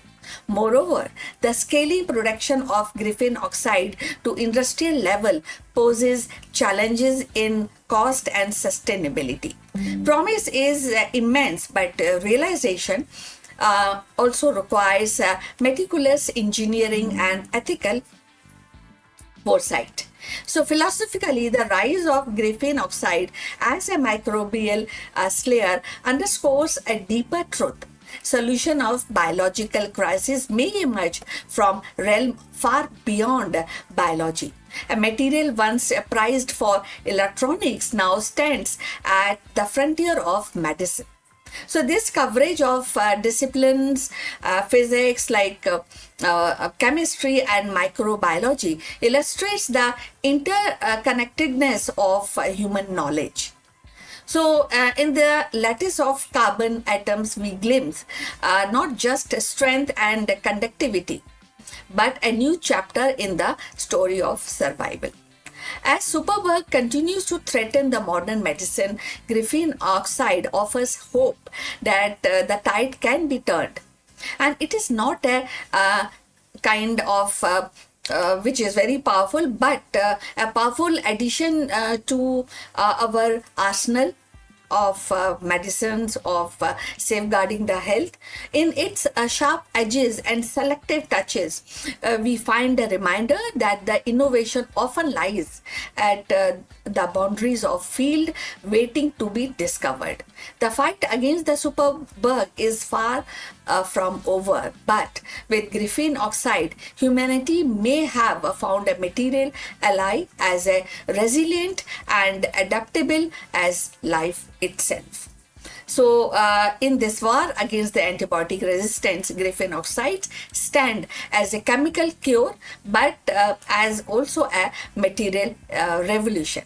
Its atom thin blade reminds us that the innovation often lies at the crossroad of disciplines, where physics meets medicines and nanotechnology becomes the shield for the life. The challenge ahead is too actually hard but promising. Promise with the responsibility and scaling production, ensuring safety and weaving it into the fabric of healthcare. Definitely it is there, but still require a sharper understanding and experiment. If the success of the graphene oxide may mark the dawn of new era where the superbug lose their grip, the humanity reclaim its edge. So this is for today. We have come to the end of this video. Thanks for watching. We will request you to like and subscribe our channel. But before we end, few words from our affiliate partner. Stop settling for a good enough video. If your built-in laptop camera looks like a grainy mess, it is time for an upgrade. Want to instantly level up your video presence? I like to present the Lenovo Performance FHD webcam. This is a game changer for your desktop setup. Technically, this is packed. It has a very sensitive RGB sensor, very crisp photographs it takes. Also comes with two microphones on board, which helps you to record very clear voice in stereophonic format. And these microphones are very sensitive. You can actually move away from the camera up to 2 meters and these microphones will pick up your voice without any problem. This is a very strong piece. This is very sturdy. Comes with tripod ready. Comes with a very long leash, so it gives you a lot of flexibility to place the webcam wherever you want to keep in your studio. And also it has a swivel base, which is also very handy. So if you want to basically level up your game and you want to pick up this camera at a discount, please click on the link here or scan the QR code. Now let's get back to our video. Hello friends, welcome and namaskaram. Let me ask you, are black holes actually a myth? In this video, we challenge the fundamental understanding of the universe. Modern physics hits a wall when it comes to the singularity inside a black hole. But what if the math is wrong because the object isn't there at all? We are diving into the dark star hypothesis, a revolutionary theory proposing that instead of crushing matter into a point of infinite density, the dark matter fermions accumulate to form a massive invisible star. This could finally solve the greatest space mystery of the decade. How did the massive black holes grow so large so quickly? Let us explore this fact further. Black holes, they are the ultimate cosmic boogeyman. They are the most dense, most powerful, and most mysterious objects in our universe. We see their silhouette, we track the trace of their star devouring, dancing around them, and we see massive jets of energy shooting from their centers. We are taught that these are singularities, point of infinite density where gravity is so strong that not even light can escape. But what if I told you that everything we think we know about them might be wrong? What if the black holes as we define them don't actually exist? What if the math we use to describe them, the math that forces us to deal with infinities, is actually a sign that our current model is fundamentally broken? Today, we are going to explore a radical hypothesis which is known as the dark star hypothesis. Could it be that what we call a black hole is actually a dense cluster of unknown dark matter fermions, mimicking the behavior of a black hole without this singularity, without the infinities, and without breaking the laws of physics? Let's dive in. But first, why would we want to get rid of black holes? They seems pretty solid, right? Well, the problem isn't about the observation; it's about the theory. In physics, whenever our equations produce an infinity, it's a giant red flag. It usually means our theory has reached its breaking point. Inside a standard black hole, the math of general relativity predicts a singularity, a point where density is infinite and volume is zero. So, when you get an infinity in physics, it's not an answer, it's an error message. It means our current tool for describing reality has failed. And then there is a big growth problem. We have observed supermassive black hole in very early universe, objects billions of times the mass of our sun, according to our current models of how matter collapses and how these holes fade. They shouldn't have had enough time to get that big. There are too big, too fast. It's like finding a fully grown a teenager in a nursery. Uh, it shouldn't be possible at all. So we have a choice. Either our understanding of how things grow is wrong, or the object itself isn't what we think it is. This is where the dark star hypothesis comes into play. So, friends, before we move forward, if you have reached this far, please inform us from which city you have tuned in and in which language you are watching this video. This will help us determine the reach of our channel. Now, let's continue with our discussion. So, what is a dark star? Instead of a singularity, which is just a point, imagine a massive super dense cluster of dark matter. Now, we don't know exactly what dark matter is, but we know it interacts via gravity. Some theory suggests it is made of fermions, which are particles that follow the Pauli's exclusion principle. So, friends, if you know what is Pauli's exclusion principle, briefly I will tell you that no two particles in the space or universe can occupy the same position and space at the same time. This is not allowed, and that is what is defined in Pauli's exclusion principle. So, in simple terms, fermion hates being in the same place at the same time, and therefore, because it is not allowed, they exert outward pressure. In traditional star, pressure from the nuclear fusion pushes out against the gravity, keeping the star stable. In a dark star, it is the degeneracy pressure of these dark fermions pushing back against the gravity. This creates a stable, solid object. It is incredibly dense, so dense that it bends the light and warps the space-time almost exactly like a black hole. To an observer from a distance, it looks like a black hole. It has an event horizon of sorts, a point of no return for light, but inside there is no singularity, there is no infinity. There is just a really, really tight, packed ball of dark matter. So, why is this such a game changer? First, it solves the infinity problem. If you don't have a singularity, you don't have a infinite density. You have a finite physical object. Physics laws don't break down anymore because you are dealing with a material object, not a mathematical point of nothingness. Second, it solves the formation problem. If these supermassive objects are actually dark matter stars, they could have formed much earlier and much faster than the standard collapse model allows. They could have been the seeds of galaxies, existed long before the first star were ever, born or turned on. This isn't just about changing a name, it's about shifting our view of the architecture of the cosmos. It suggests that the dark matter isn't just a ghostly filler, it's the actual backbone of the universe. Now, is this proven? Absolutely not. This is a theoretical proposal. Science is a process of constantly refining our models. When we look at the universe, we see the effects of gravity, but we interpret them through the lens of what we currently know.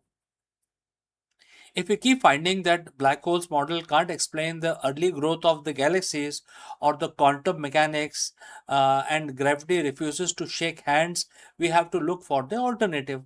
Could the dark star be the answer? Maybe, maybe not.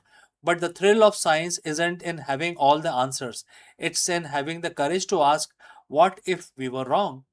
So, friends, what do you think? A black hole is the final word, or is there a dark secret hiding in the center of our galaxy?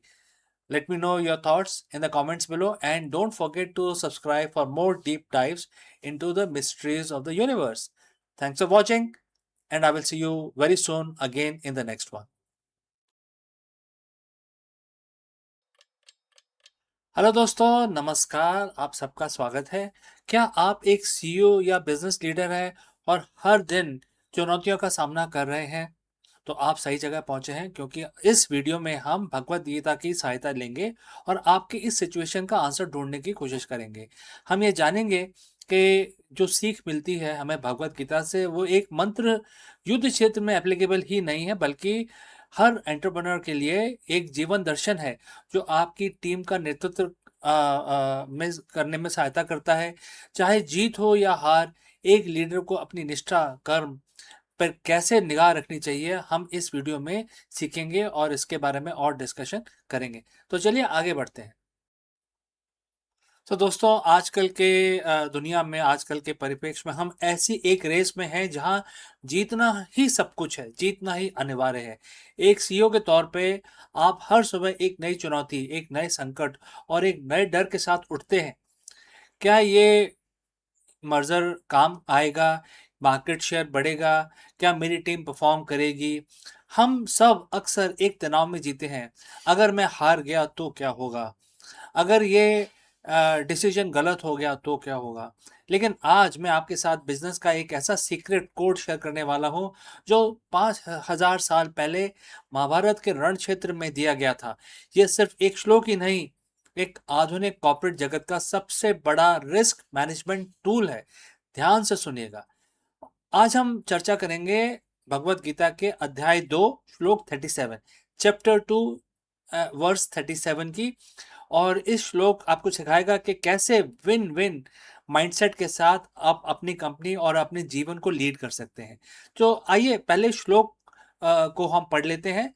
भगवान कृष्ण अर्जुन से कहते हैं, and the coat starts, यदि तुम लड़ते हुए हार भी गए तो तुम्हें स्वर्ग मिलेगा। यानी आपको वो अनुभव और सीख मिलेगी जो आपको उच्च स्तर का लीडर बनाएंगे और आपको ऊंचाई पे ले जाएंगे। और यदि तुम जीत गए तो इस पृथ्वी पर सुख भोगोगे, यानी सफलता, प्रॉफिट एंड मार्केट लीडरशिप आपकी होगी। तो ये आपको बता रहा है कि दोनों ही सिचुएशन में विन विन है। तो दोस्तों, अगर आप यहाँ तक पहुंचे हैं तो आप बताइए कमेंट करके कि किस सिटी से आप हमारे इस वीडियो को देख रहे हैं। तो चलिए आगे बढ़ते हैं। हम सब ने इस वर्ष को सुना। जरा रुकिए और सोचिए, भगवान कृष्ण यहाँ अर्जुन से क्या कह रहे हैं? वो कह रहे हैं कि हारने का विकल्प ही खत्म कर दो। अर्जुन, कृष्ण के लिए हार जैसा कुछ है ही नहीं। अगर तुम हारते हो तो तुम कुछ सीखते हो, अगर तुम जीतते हो तो तुम कुछ हासिल करते हो। तो सीईओ के तौर पे क्या आपकी लाइफ में हार जैसी कोई चीज है या नहीं? अगर कोई प्रोजेक्ट फेल होता है तो आप एक लीडर के रूप में विकसित होते हैं, आप नई चीजें सीखते हैं, अपनी असफलता से आगे बढ़ते हैं। अगर सफल होते हैं तो आपकी कंपनी विकसित होती है।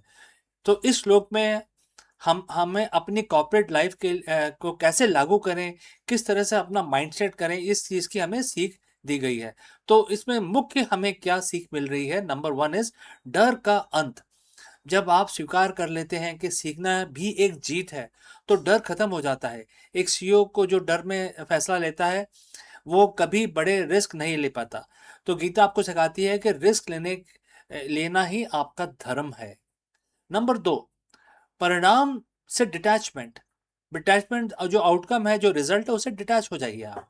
भगवान कृष्ण कहते हैं कि यानी कि अगर आप लड़ना ही नहीं करेंगे तो आपको कोई परिणाम मिलेगा ही नहीं। तो आप लड़िए, अगर आप हारते हैं तो कुछ सीखते हैं, और अगर आप जीतते हैं तो आप डेफिनेटली सक्सेस पाते हैं। लेकिन हार जीत आपके कंट्रोल में नहीं है, तो क्यों उस बारे में सोचना। 100% आपके कंट्रोल में नहीं होता, आपको अपना कर्म करना होता है, कर्तव्य करना होता है। लेकिन क्या हार मिलेगी क्या जीत, इसका फैसला कोई नहीं कर सकता। इसका फैसला सिर्फ यूनिवर्स के हाथ में है, जो हमारे कंट्रोल से बाहर है। अब तीसरा होता है विन विन फॉर्मूला। आज की दुनिया में हम विन लॉस के बारे में सोचते हैं। मुझे जीतना है हर हालत में, सामने वाले को हारना है हर हालत में। लेकिन गीता आपको क्या ज्ञान देती है? विन विन का क्या मतलब है? अपनी ड्यूटी मतलब अपना कर्म आपको पूरा करना है, अपनी पूरी क्षमता के साथ मैदान में उतरें, बाकी परिणाम अपने आप संभल जाएगा, अपने आप यूनिवर्स आपको दे देगा, आपके एक्शन के ऊपर डिपेंड करता है वो। तो कल सुबह जब आप ऑफिस जाएं तो ये 3 चीजें अपने साथ लेके जाएं। मैं बुलेट पॉइंट्स की तरह आपको ये दे रहा हूं। पॉइंट नंबर 1, अपने हर प्रोजेक्ट को एक धर्म युद्ध की तरह देखें। यह आपकी जिम्मेदारी है। जब आप इसे जिम्मेदारी की तरह देखेंगे तो आप हारने से नहीं डरेंगे, आप सिर्फ अपनी ड्यूटी निभाने पर फोकस करेंगे। बुलेट पॉइंट नंबर 2, अपने फेलियर्स को हेवनली गेन के रूप में देखें। हर बड़ी कंपनी जो आज लीडर है, उसने सैकड़ों बार फेलियर का स्वाद चखा है। उन फेलियर्स को स्टार्टअप या लर्निंग की तरह देखा जाए। बुलेट पॉइंट नंबर 3, निर्णय लेने में देरी ना करें। श्लोक के अंत में भगवान कृष्ण कहते हैं, उठो यानी एक्शन लो। एनालिसिस में फंसे रहोगे तो मैदान में कब उतरोगे? दोस्तों, एक सीईओ के रूप में सबसे बड़ी पूंजी आपकी मानसिक स्टेट ऑफ माइंड है, मानसिक स्थिरता है। अगर आप हार के डर से जकड़े हुए हैं तो आप कभी बड़ी ऊंचाइयों को हासिल नहीं कर पाएंगे। आज से अपनी डिक्शनरी में फेलियर शब्द को हटा दीजिए और आप ये समझ लीजिए कि आप जीतेंगे, हर हाल में जीतेंगे। और अपने जो थॉट प्रोसेस है उसको अपग्रेड करिए। तो इसमें भगवान बोलते हैं कि उठो, फाइट करो और जीतो।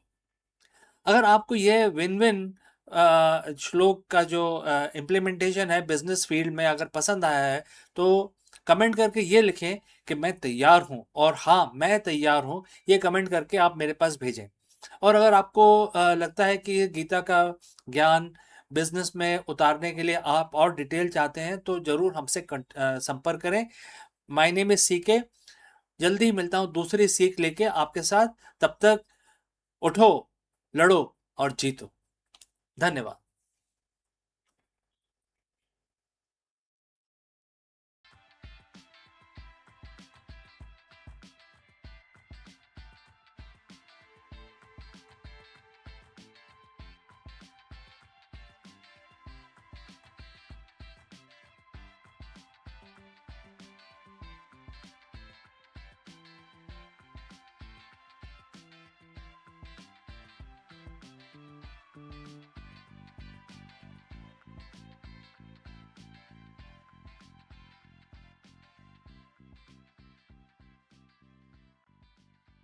Beneath the quiet wisdom of Jain philosophy, Mahavir carved the pathway into the infinite, teaching humanity how to unlock the hidden roots of number. His method for square and the cube roots were not a mere calculation. They were the keys of dimensions, volume, and the architecture of possibility. Centuries later, as the rocket rises and the colonies take shape beyond Earth, his legacy resurfaces in a dazzling reference. In 2026, when engineers measure domes on Mars or chart spacecraft through the gravitational wells, they echo the same roots Mahavir once revealed. From ancient manuscripts to cosmic frontiers, his mathematics became the bridge, binding the silence of past with the roar of the future and proving that the roots of numbers are also the roots of destiny. So let's find out more about this. In the quiet corridors of ancient India, centuries before the telescope pierced the heavens, Mahavir of the Jain tradition was unraveling mysteries of numbers. His genius lay not in the abstract speculations alone, but in the practical method, systematic way of calculating square and cube roots. So they were not tribal exercises.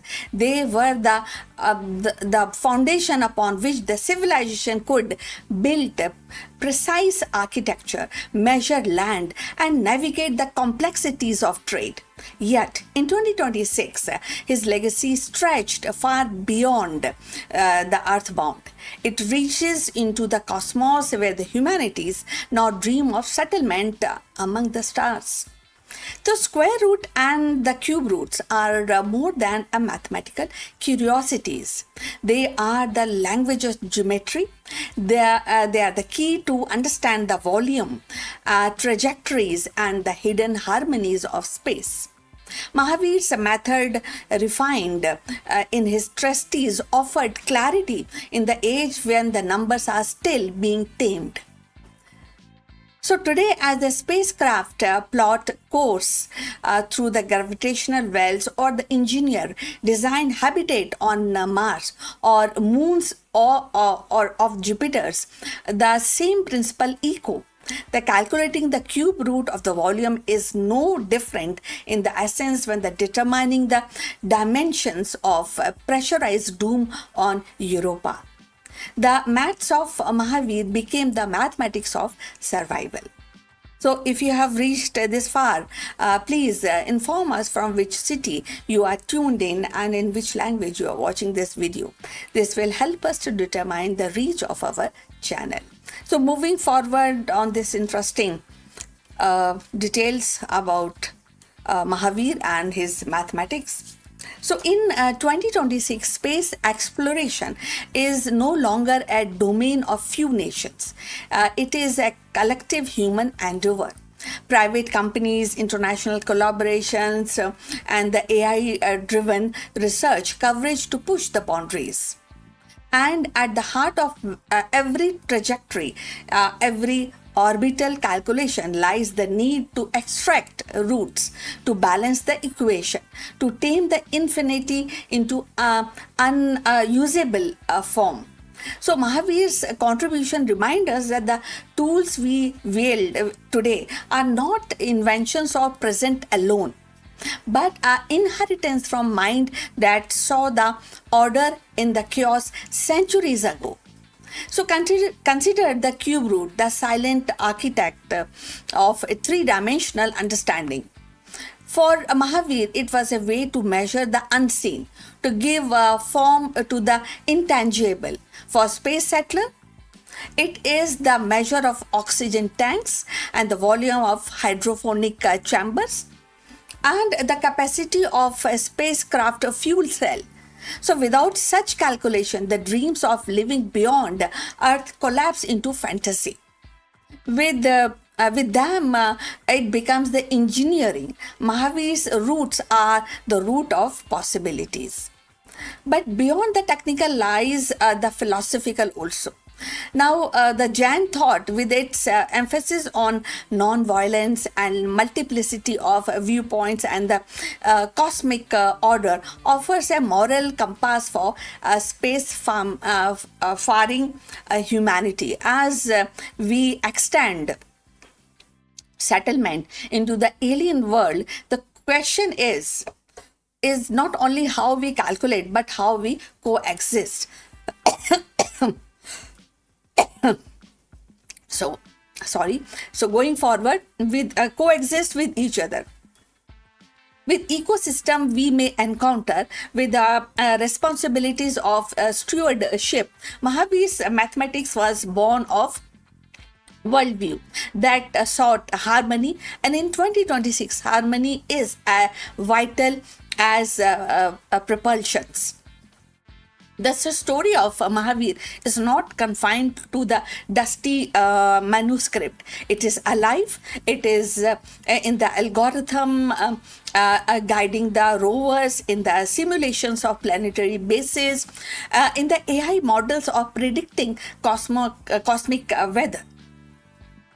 So his square roots and the cube roots are the silent equations behind every launch, every orbit, every settlement. So they remind us that the future is built on the past, that the stars we reach for are illuminated by the wisdom of those who first taught us to measure.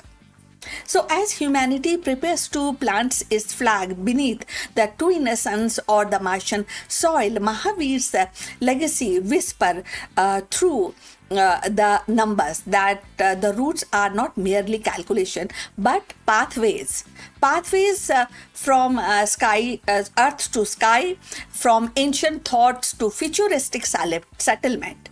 And in 2026, as rockets rise and the colonies take shape, we are not just exploring space, we are expanding the vision of Jain mathematician who saw in numbers the architecture of infinity, of destiny. So as humanity prepares to carve the settlements beyond Earth, Mahavir's legacy reminds us that the roots of numbers are also the roots of progress. His square and the cube roots method, born in ancient India, now echoes the calculation of spacecraft trajectories, the volume of Martian dooms, and the dimension of lunar habitat. In 2026, when the engineers and explorers measure the unknown, they are guided by the same principle that Mahavir once inscribed centuries ago. His mathematics is not confined to a manuscript, it is alive in every equation that carries us from Earth to the stars. And the Jain mathematician's vision become our compass, proving that from roots we rise and from numbers we build a future as vast as the cosmos itself. So we have come to the end of this video. We look forward for your comments on this information. Please like and subscribe our channel. Look forward in the next one. But before we end this video, few words from our affiliate partner. Stop settling for a good enough video. If your built-in laptop camera looks like a grainy mess, it is time for an upgrade. Want to instantly level up your video presence? I like to present the Lenovo Performance FHD webcam. This is a game changer for your desktop setup. Technically, this is packed. It has a very sensitive RGB sensor, very crisp photographs it takes. Also comes with two microphones on board, which helps you to record very clear voice in stereophonic format. And these microphones are very sensitive. You can actually move away from the camera up to 2 meters and these microphones will pick up your voice without any problem. This is a very strong piece. This is very sturdy. Comes with tripod ready. Comes with a very long leash, so it gives you a lot of flexibility to place the webcam wherever you want to keep in your studio. And also it has a swivel base, which is also very handy. So if you want to basically level up your game and you want to pick up this camera at a discount, please click on the link here or scan the QR code. Now let's get back to our video.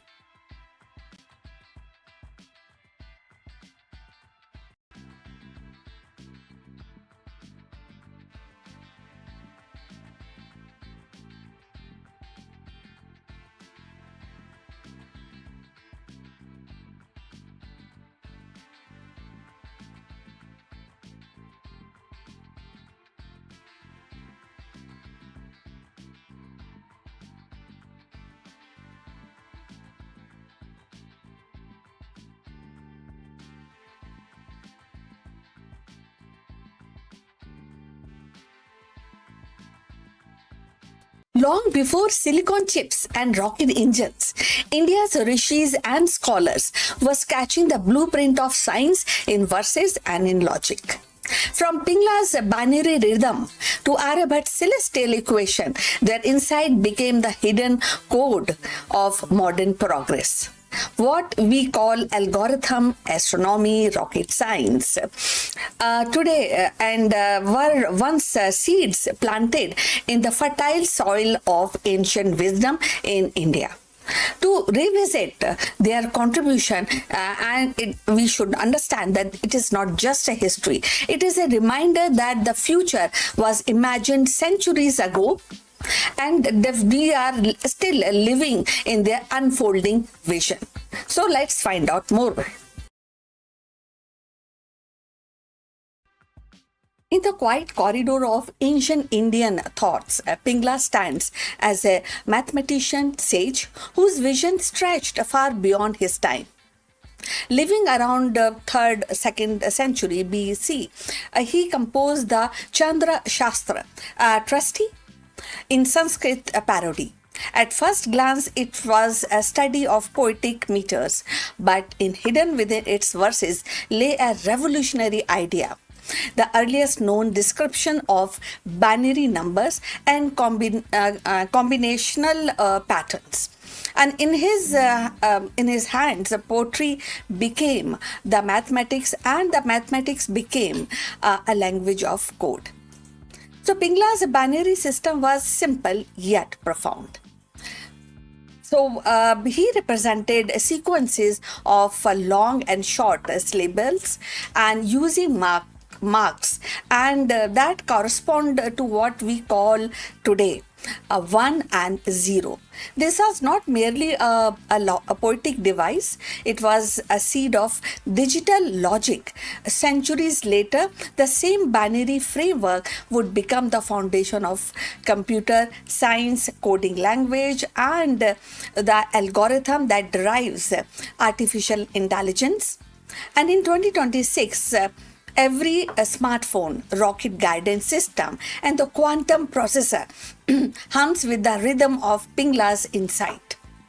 The universe can be described in two states, on and off, presence and absence. So, if you have reached this far, please inform us from which city you have tuned in and in which language you are watching this video. This will help us to determine the reach of our channel. Now, moving forward, imagine the world without Pingla's contribution. Without binary, modern digital revolution would flatter. Computer might still exist, but their architecture would be clumsy, reliant on unwieldy numerical system. Rocket science, which depends on precise coding, error-free communication, would stumble. The artificial intelligence, which thrives on binary logic, would be delayed maybe by centuries. The absence of Pingla's vision would mean a world where the progress limps and instead of leaps. So, where the dream of space exploration and the digital connectivity remain distinct. So, in 2026, his relevance is sharper than ever. As scientists push boundaries in quantum computing, they still rely on binary as the bedrock of classical computation. Rocket science pierce the sky, and their guidance system echoes Pingla's binary rhythms. As artificial intelligence learns, adapt, and evolve, it does so through the string of 1 and 0, the same language Pingla first sketched in the poetic form. His work reminds us that the most advanced technologies are often born from the simplest truth. Modern scientists owe him a gratitude. Every programmer writes code, every physicist modeling particles, and every engineer designing spacecrafts stand on the shoulders of Pingla. His binary vision transformed poetry into mathematics, mathematics into logic, and logic into digital universe.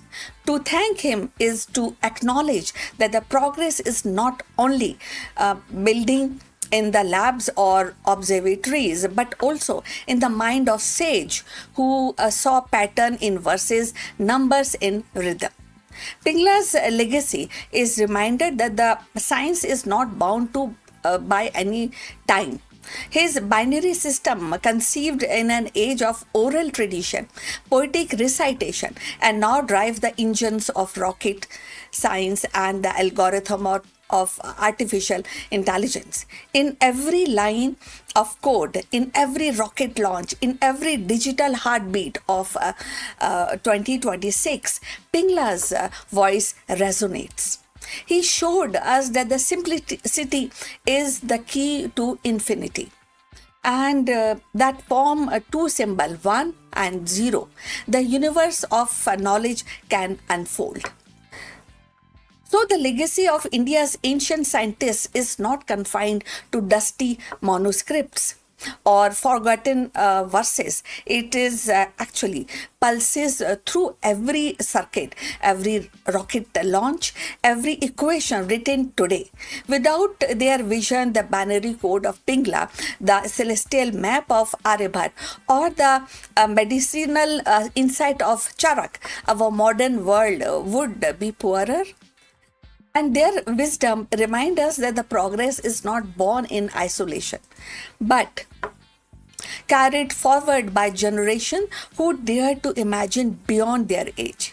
As we step into 2026 and beyond, every scientist, coder, explorer, actually owns a silent gratitude to these rishis of reason for their lit the first spark of discovery that now fuels the engines of science and rocket flights. And in their echoes, we find our future. So we have come to the end of this video.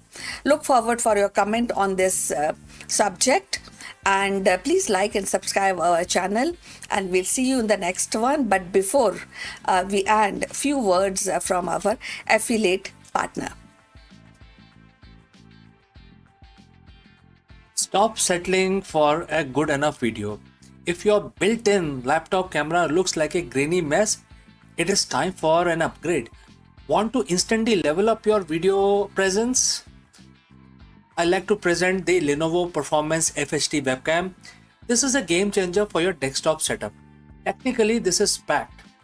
It has a very sensitive RGB sensor, very crisp photographs it takes. Also comes with two microphones on board, which helps you to record very clear voice in stereophonic format.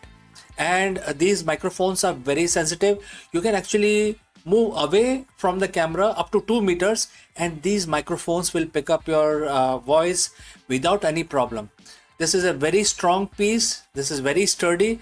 Comes with tripod ready. Comes with a very long leash, so it gives you a lot of flexibility to place the webcam wherever you want to keep in your studio. And also it has a swivel base, which is also very handy.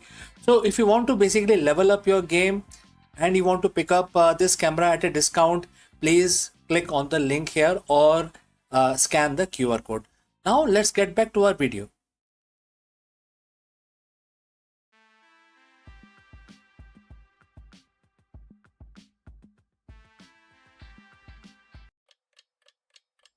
Hello friends, Namaskaram. Let me ask you, is India becoming the world's next great tech superpower? In this video, we dive deep into the Amazon's monumental $48 billion investment, which is announced recently for India alone.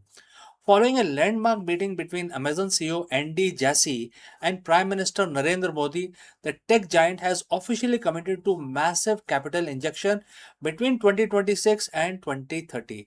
We will actually break down where this money is actually going and how much is going to be used for expanding the AWS services in India.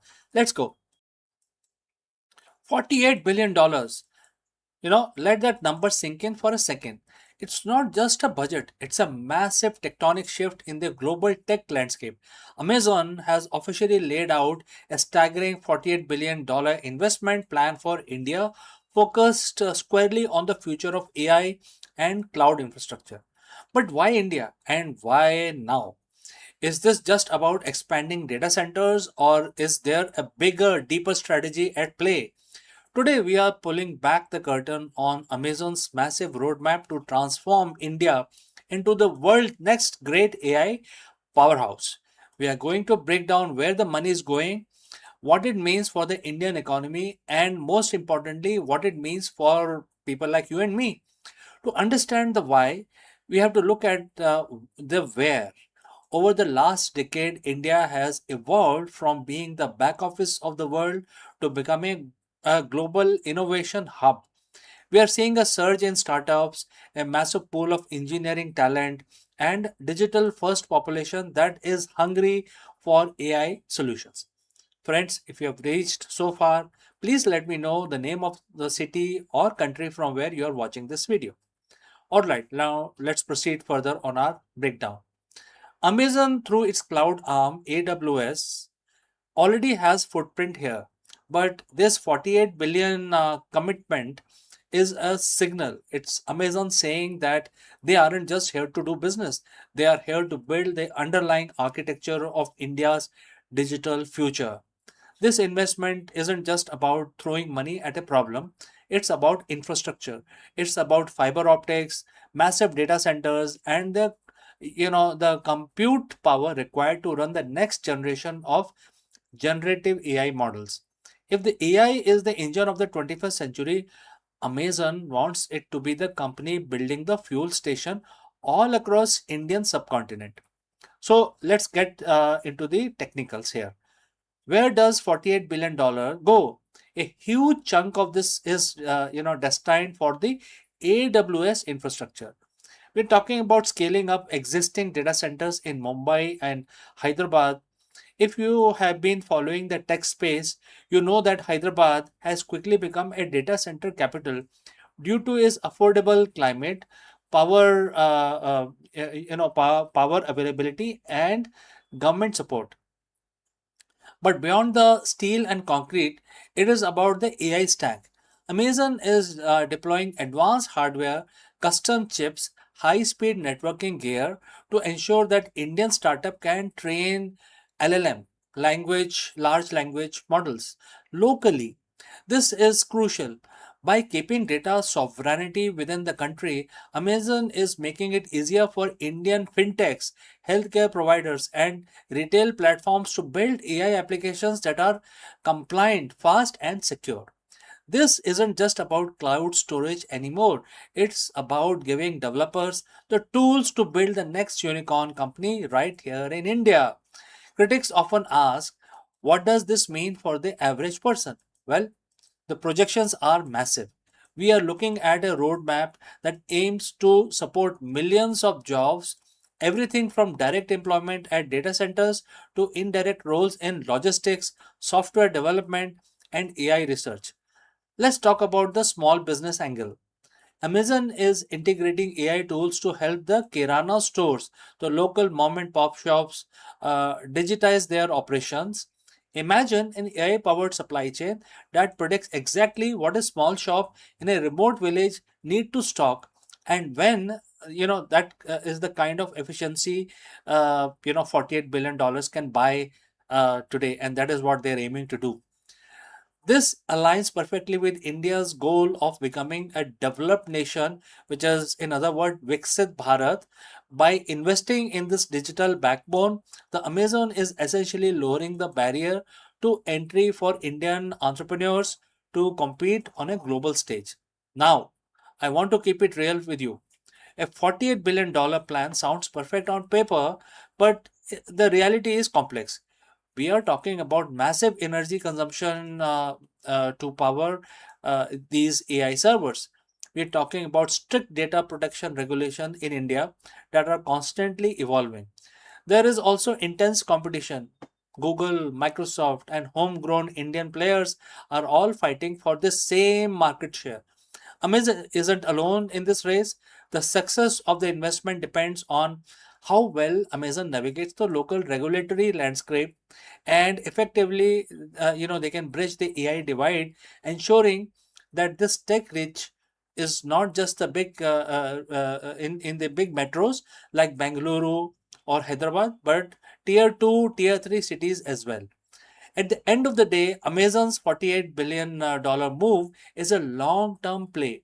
They are betting that India's digital economy will not just grow, it will explode. If they get this right, they aren't just selling cloud services, they are becoming the invisible foundation of the entire nation's digital infrastructure. So, friends, what do you think? Is $48 billion enough to make India the global leader in AI, or there are hurdles we aren't talking about yet? Drop your comments below. I read each and every single one of you. You know that already. Don't forget to like this video if you learned something new, and hit that subscribe button to keep up with the future of the tech. I'm CK, and I will see you again in the next one.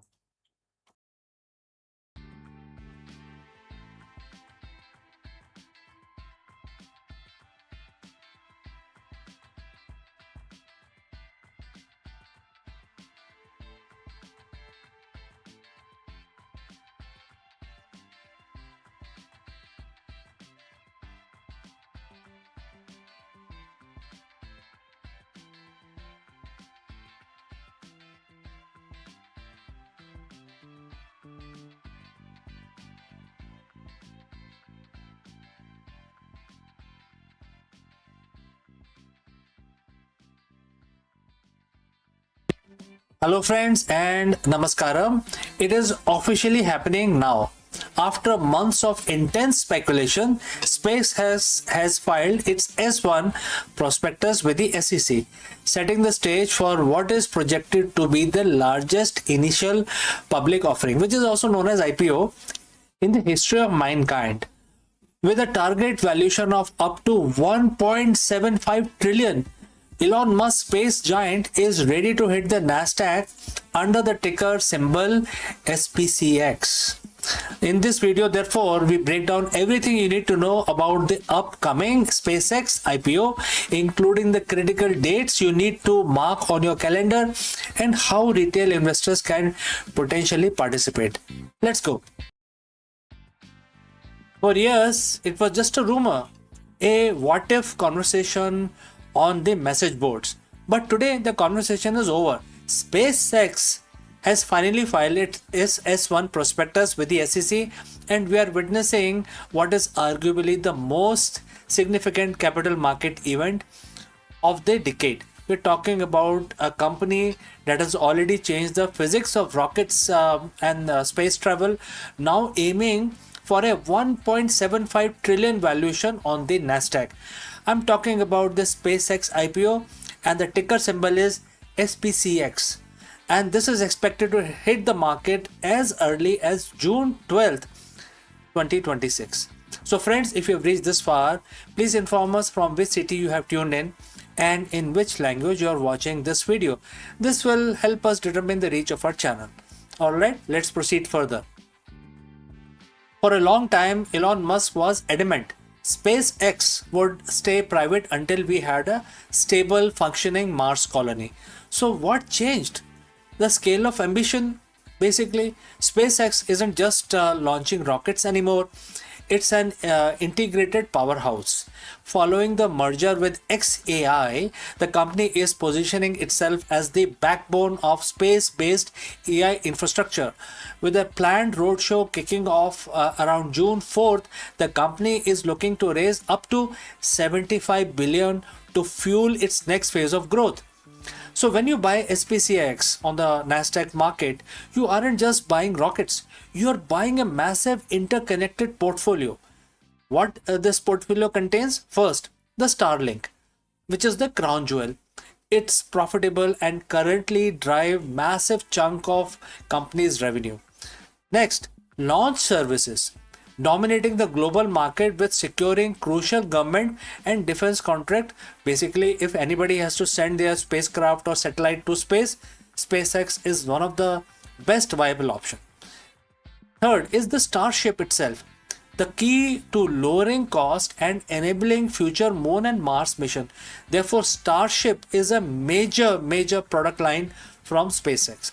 And lastly, the XAI integration, adding a layer of artificial intelligence that aims to build data centers in space. It isn't all smooth sailing. There is significant controversy regarding the governance structure. Reports indicate a dual class share structure where Class B shares, mostly held by Musk and the insiders, carry 10 votes per share, while the public Class A shares carry only 1 vote. The institutional investors have already voiced concerns about this level of concentration, noting that Musk will retain roughly 79% of the voting power. Add in the challenge of Musk juggling Tesla, X, Neuralink, and XAI, and you have some serious questions about where his focus truly lies. If you are a retail investor, this is what you have been waiting for. With the Nasdaq listing, direct exposure to the space economy is finally within reach. However, proceed with caution. IPOs, especially one with much hype, are notoriously volatile. Analysts are warning that you should look past the Musk factor and dive deep into the financials. Are you paying for the current reality, or are you paying for the next 20 years of projected growth? I mean, that's a very important question that every investor must contemplate. The countdown is officially on. Whether this becomes the IPO of the century or the cautionary tale, one thing is certain: the way we view the space, data, and the stock market is about to change forever. Keep an eye on the June 12th date, and as always, do your own due diligence before jumping into the stratosphere. My name is CK, and I will see you very soon in the next deep dive. Before I go today, however, a word about our affiliate partner. Stop settling for a good enough video. If your built-in laptop camera looks like a grainy mess, it is time for an upgrade. Want to instantly level up your video presence? I like to present the Lenovo Performance FHD webcam. This is a game changer for your desktop setup. Technically, this is packed.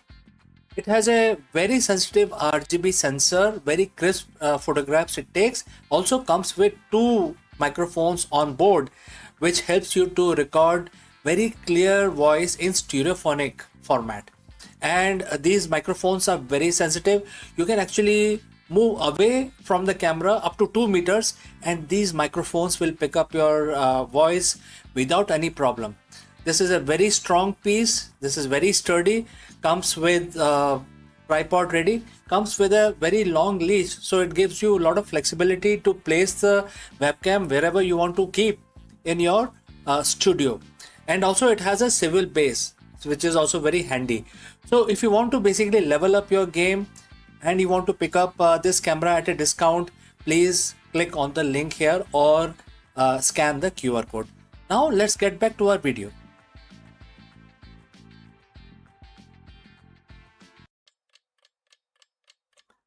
Hello friends, Namaskara.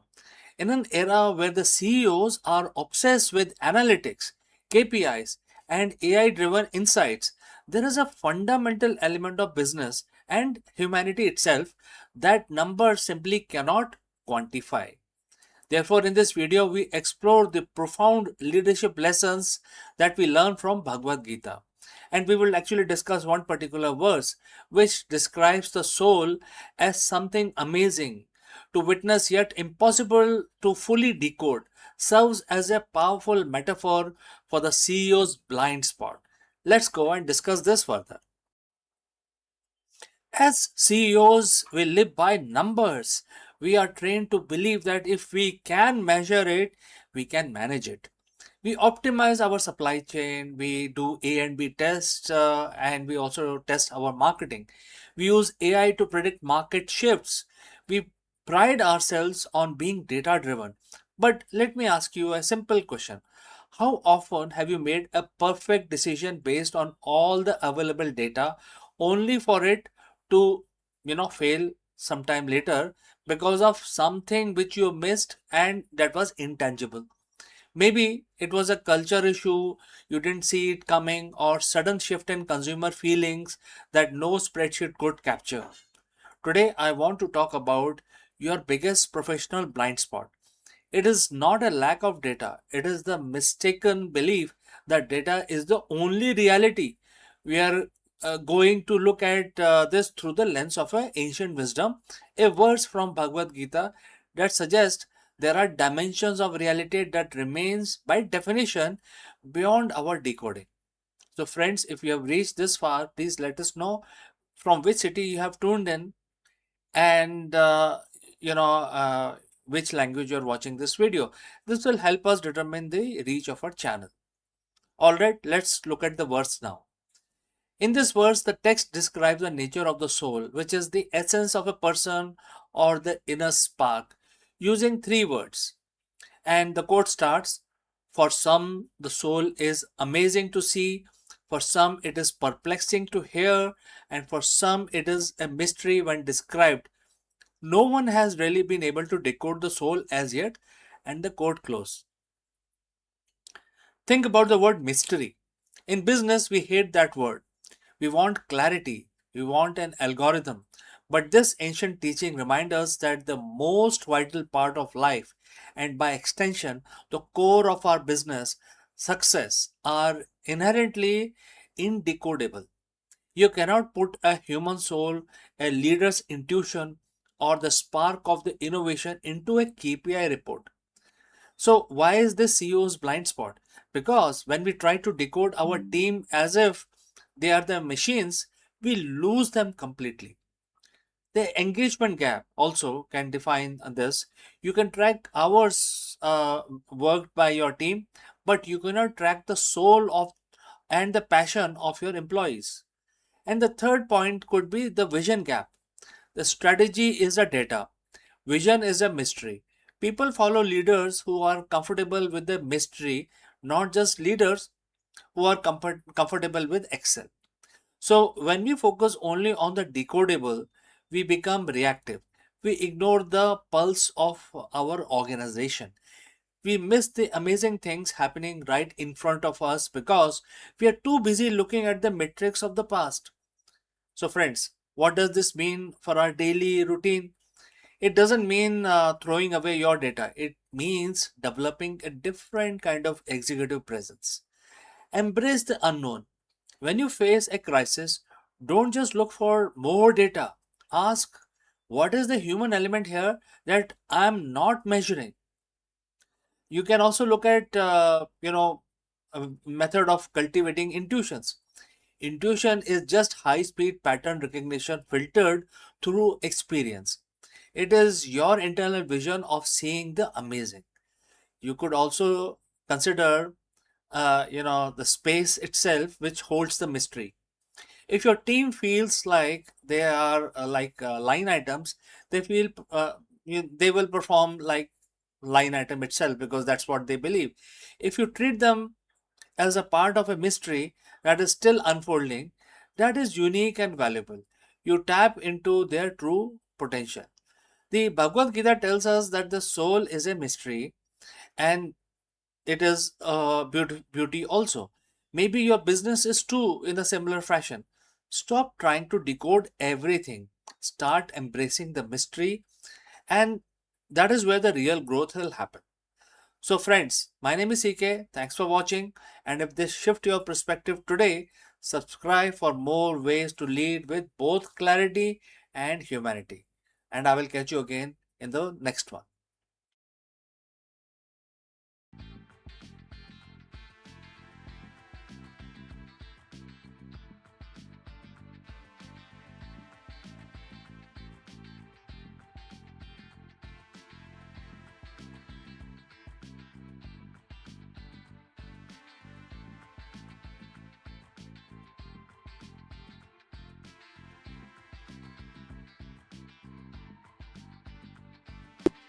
Two dawns break across the alien sky, one blazing, one gentle, casting twin shadows that stretch into the unknown.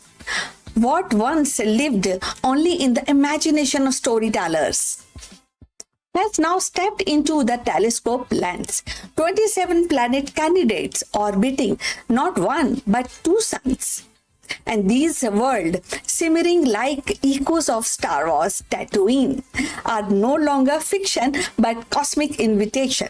They whisper of future double horizon, and where every sunrise is a duet and every settlement a testament to our courage to thrive in the extraordinary. So let's find out more about this. Imagine standing on alien soil, the horizon painted not by one dawn, but two. The first sun rises in a blaze of gold, and the second follows in a softer hue, casting shadow that dance in pair. And this is not the realm of myth or cinema. It is a reality hinted by astronomers who have uncovered 27 planet candidates orbiting binary stars. World of Twin Sun echoing the dreamscape of Star Wars Tatooine now stepped into the realm of science. For humanity, these discoveries are more than curiosities. They are invitation. Each planet circling two suns represent a lab of survival, a crucible where the light, gravity, and the climate conspire in an unfamiliar way. The future of human settlement may well depend on our ability to adapt to such extreme. Binary system challenge our engineering, our biology, and our imagination. How do we build the home where the daylight never truly ends, or where the nights are fractured by competing lunar rhythms? How do the crop grow under two suns and their photosynthesis tuned in a spectrum broader than Earth? So these are the questions that are obstacle, and if you feel they're obstacle, that is up to you. But for scientists and somebody who is inclined to new discoveries, these questions are not obstacles, but they are seed of innovation. So if you have reached this far, please inform us from which city you have tuned in and in which language you are watching this video. This will help us determine our channel. So moving forward, the dual suns offer paradoxical gift. On one hand, these gravitational tug of war can destabilize orbits, making climate volatile. On the other hand, their combined energy could sustain habitable zone wider than those around solitary stars. A planet warmed by two suns might host desert of a dazzling brilliance, ocean simmering under perpetual twilights, or forests that evolve pigment unknown to Earth. For settlers, survival would mean harnessing these abundance. Solar array tuned to twin frequencies, agriculture adapted to relentless light, and architecture designed to shield the channel heat. So, but beyond the survival lies culture. Imagine the myth born under binary skies. Children raised to see two dawns as a symbol of resilience. Poet describing love as a dance of twin flames. And scientists charting calendar by rhythm of dual eclipse. So human settlement is not only about biology, it is about meaning. And these words promises meaning in abundance. The discovery of 27 such candidates is a reminder that our galaxy is not uniform. It is diverse, it is unpredictable and generous. Each binary system is a stage where the humanity might rehearse its next act. Colonies under twin suns could become outposts of resilience, teaching us to thrive in the condition once thought to be impossible. They could serve as a way station for a deeper journey, stepping stones and towards galactical citizenship. The future of the settlement among the twin suns is not guaranteed. It is earned. So, It actually will demand technologies that tame chaos, philosophies that embrace duality, and courage that sees opportunities in strangeness. So, yet the history shows that humanity thrives when they're challenged, and from desert to poles, from oceans to orbit, we have always actually turned the unfamiliar into the home. So, and as the telescope unveil these twin sun world, humanity stands at the threshold of possibilities. That the double dawn are not just a spectacle of light, they are symbol of resilience, of future where we learn to thrive in the extraordinary. Each of these 27 planets is a reminder that the universe is vast, generous, and waiting to settle beneath to sun is to embrace duality, to craft a new myth, and to prove that our spirit is as boundless as the sky we seek. The twin horizon rise, and with them the promise of civilization, unafraid to call the impossible as home. So we have come to the end of this information, this video. Look forward for your comments, and thanks for watching. Please like and subscribe our channel, and see you in the next one. But before we end, few words from our affiliate partner. Stop settling for a good enough video. If your built-in laptop camera looks like a grainy mess, it is time for an upgrade. Want to instantly level up your video presence? I like to present the Lenovo Performance FHD webcam. This is a game changer for your desktop setup. Technically, this is packed. It has a very sensitive RGB sensor, very crisp photographs it takes. Also comes with two microphones on board, which helps you to record very clear voice in stereophonic format. And these microphones are very sensitive. You can actually move away from the camera up to 2 meters, and these microphones will pick up your voice without any problem. This is a very strong piece. This is very sturdy. Comes with tripod ready. Comes with a very long leash, so it gives you a lot of flexibility to place the webcam wherever you want to keep in your studio. And also it has a swivel base, which is also very handy. So if you want to basically level up your game and you want to pick up this camera at a discount, please click on the link here or scan the QR code. Now let's get back to our video.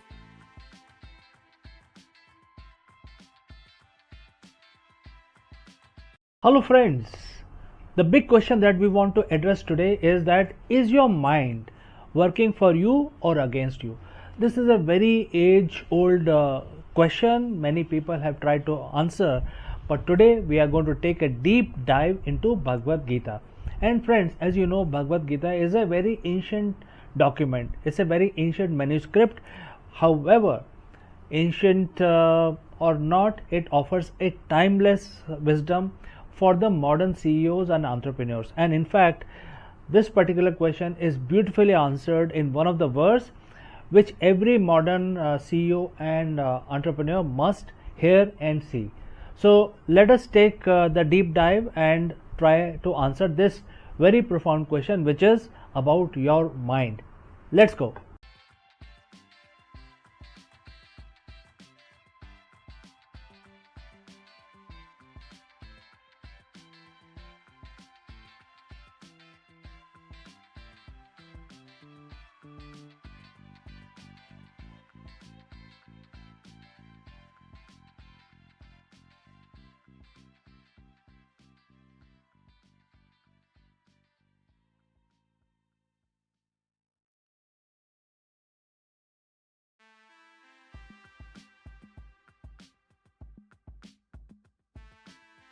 Hello friends, welcome to Executive Learning Session.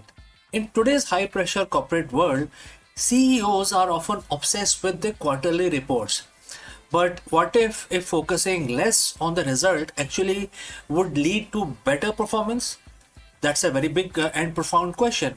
Therefore, today in this video, we break down the profound leadership wisdom of Bhagavad Gita.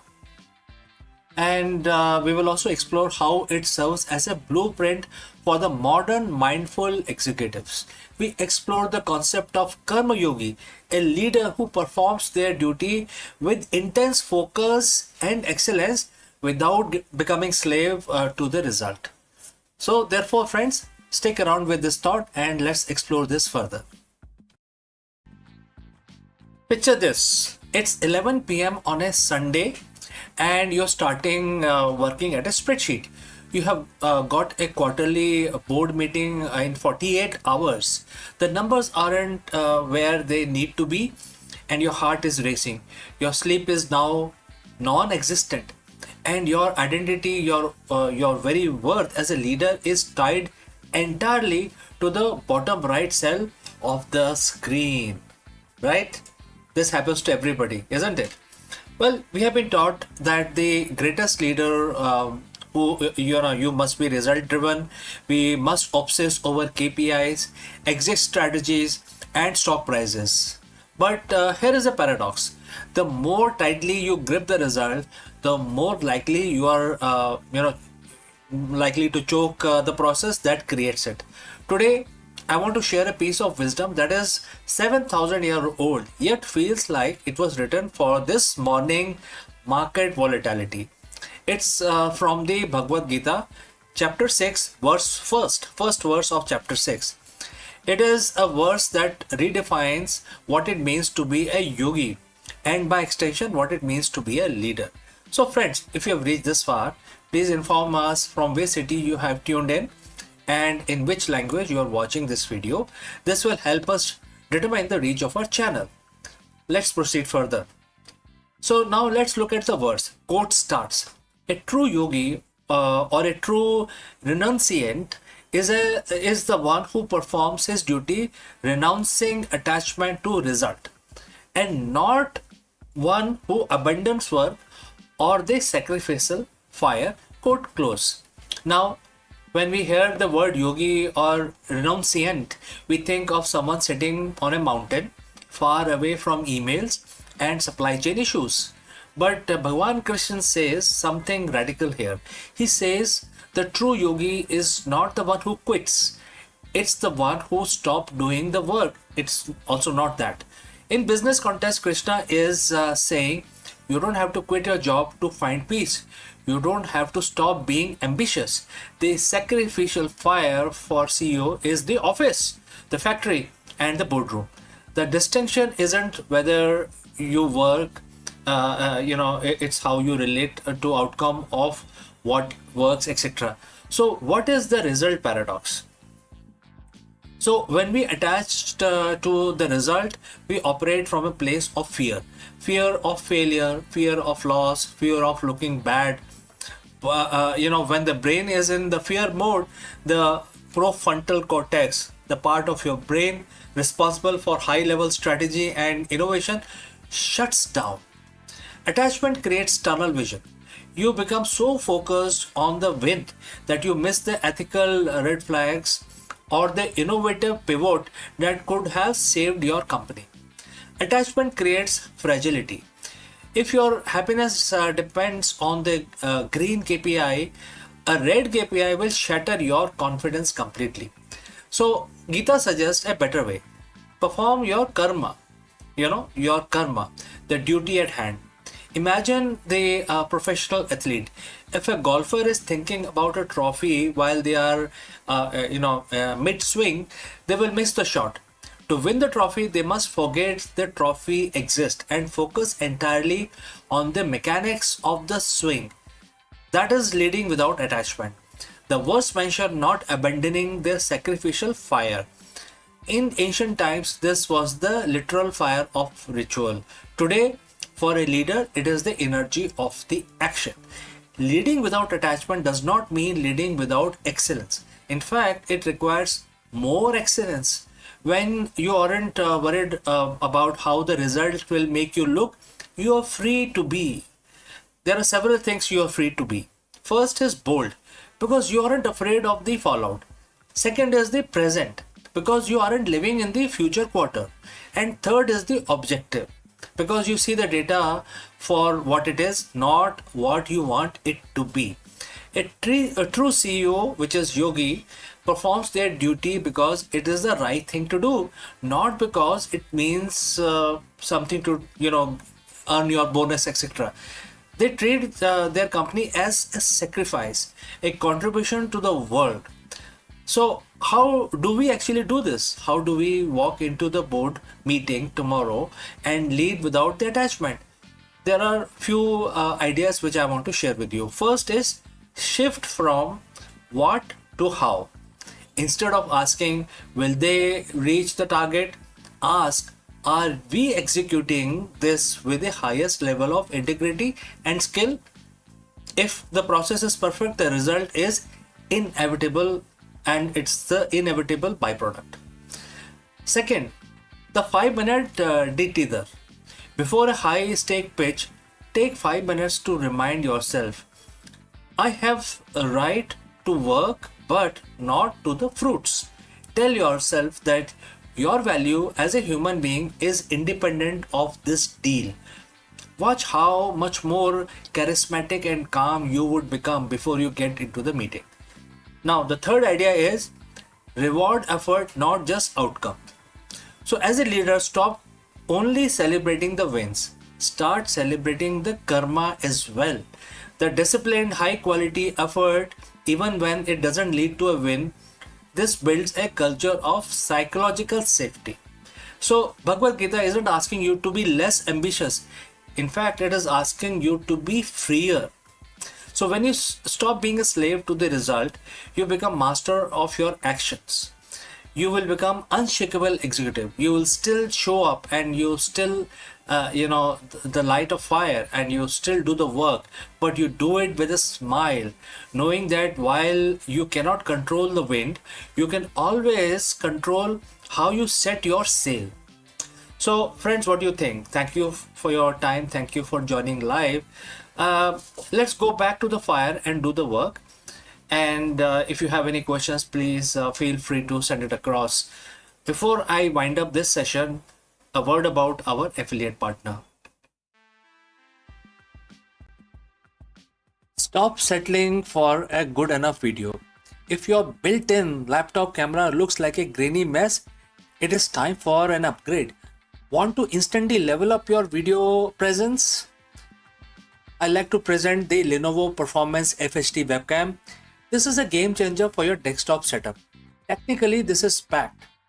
It has a very sensitive RGB sensor, very crisp photographs it takes. Also comes with two microphones on board, which helps you to record very clear voice in stereophonic format. And these microphones are very sensitive. You can actually move away from the camera up to 2 meters, and these microphones will pick up your voice without any problem. This is a very strong piece. This is very sturdy. Comes with tripod ready. Comes with a very long leash, so it gives you a lot of flexibility to place the webcam wherever you want to keep in your studio. And also it has a swivel base, which is also very handy. So if you want to basically level up your game and you want to pick up this camera at a discount, please click on the link here or scan the QR code. Now let's get back to our video.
Friends, is a new trade war which is dubbed as 2.0 beginning?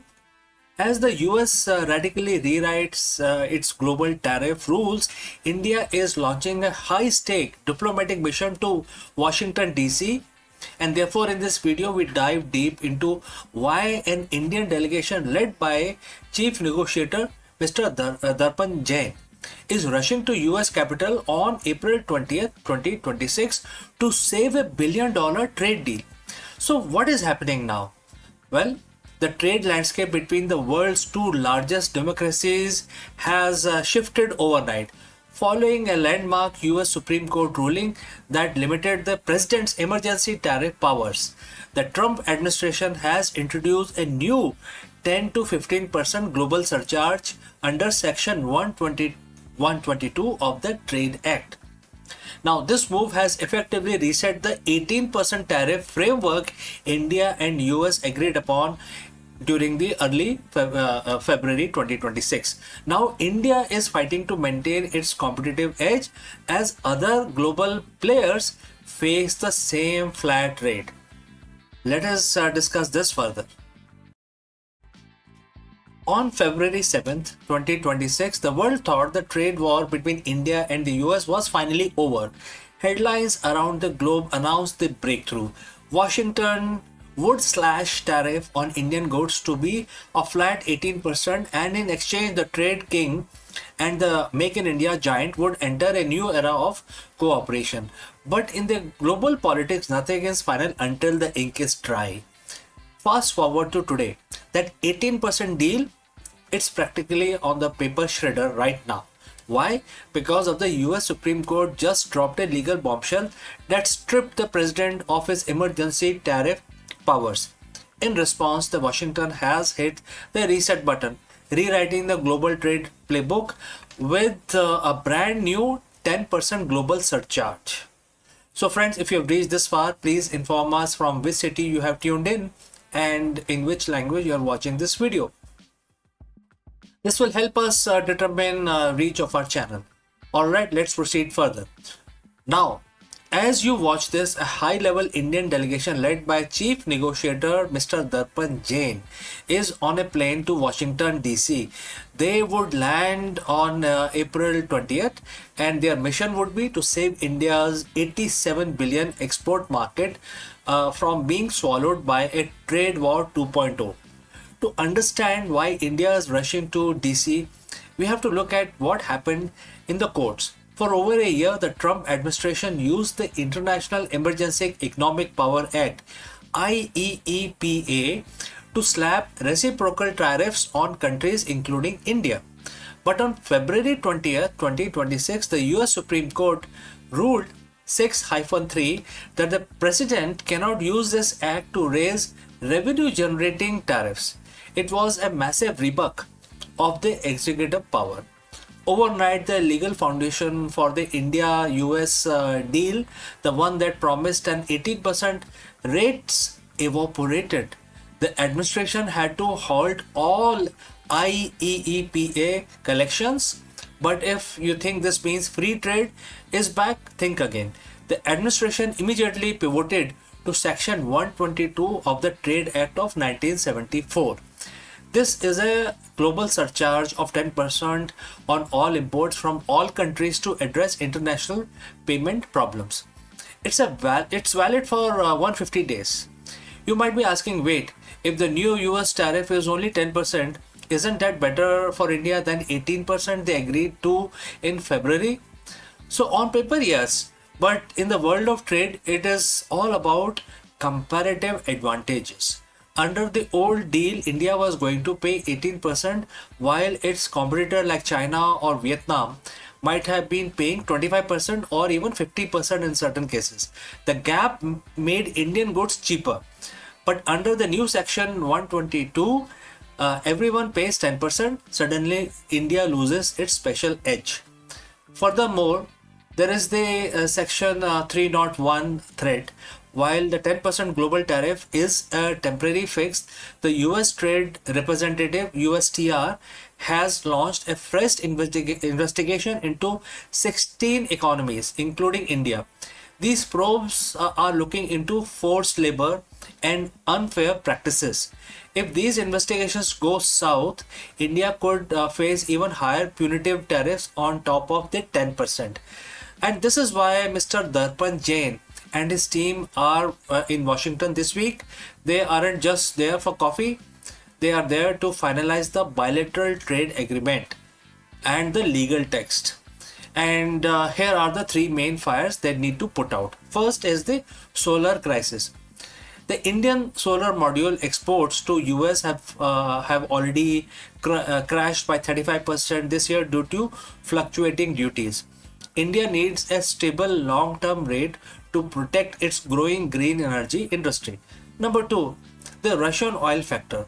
The US previously hit India with punitive duties because of the India's purchase of Russian oil. While some of those rolled back in February, the new section, which is 301 probe, could bring them back under a different name. And third is the big ticket energy deal. So in exchange for lower tariff, India is looking at buying massive amount of US LNG and nuclear tech. This energy for export swaps is the heart of the deal. India isn't just waiting on the Americans, while DC talks are happening, Commerce Secretary Mr. Rajesh Agrawal has confirmed the 2026 roadmap. And it's very interesting. First is the India UK FTA, expected to go live in May 2026. Second is the India New Zealand FTA, set to be signed in April, especially on April 27. Third is the EU and Oman FTA. Negotiations are in full swing and final stages. So India is essentially telling Washington, we want to be your partner, but we aren't putting all our eggs in one basket. With the trade deficit between the two nations narrowing down to 34 billion from 40 billion last year, India has some leverage, but the US is playing the hardball. The next 72 hours in Washington will determine the future of your wallet as well as my wallet. From the price of iPhone, even though it is assembled in India, to the cost of Indian textiles and pharma in the US, everything is on the line. Is this the start of a trade war 2.0, or it is just growing pain of a new America first architecture? One thing is certain, the era of easy, predictable global trade is over. So friends, what do you think? Should India stand its own ground, or should it offer more concessions to secure the US market? Let me know in the comments below. And don't forget to like and subscribe for more deep dives into shifting world of global power. Thank you for joining live. Thank you for watching. Before I wind up this session, a word about our affiliate partner. Stop settling for a good enough video. If your built-in laptop camera looks like a grainy mess, it is time for an upgrade. Want to instantly level up your video presence? I like to present the Lenovo Performance FHD webcam. This is a game changer for your desktop setup. Technically, this is packed. It has a very sensitive RGB sensor, very crisp photographs it takes. Also comes with two microphones on board, which helps you to record very clear voice in stereophonic format. And these microphones are very sensitive. You can actually move away from the camera up to 2 meters, and these microphones will pick up your voice without any problem. This is a very strong piece. This is very sturdy. Comes with tripod ready. Comes with a very long leash, so it gives you a lot of flexibility to place the webcam wherever you want to keep in your studio. And also it has a swivel base, which is also very handy. So if you want to basically level up your game and you want to pick up this camera at a discount, please click on the link here or scan the QR code. Now let's get back to our video.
Stop! Before you hit the delete channel button or give up on your next upload, you need to watch this. Most creators quit YouTube exactly 3 feet from the gold. They see flat lines in their analytics and assume they are failing.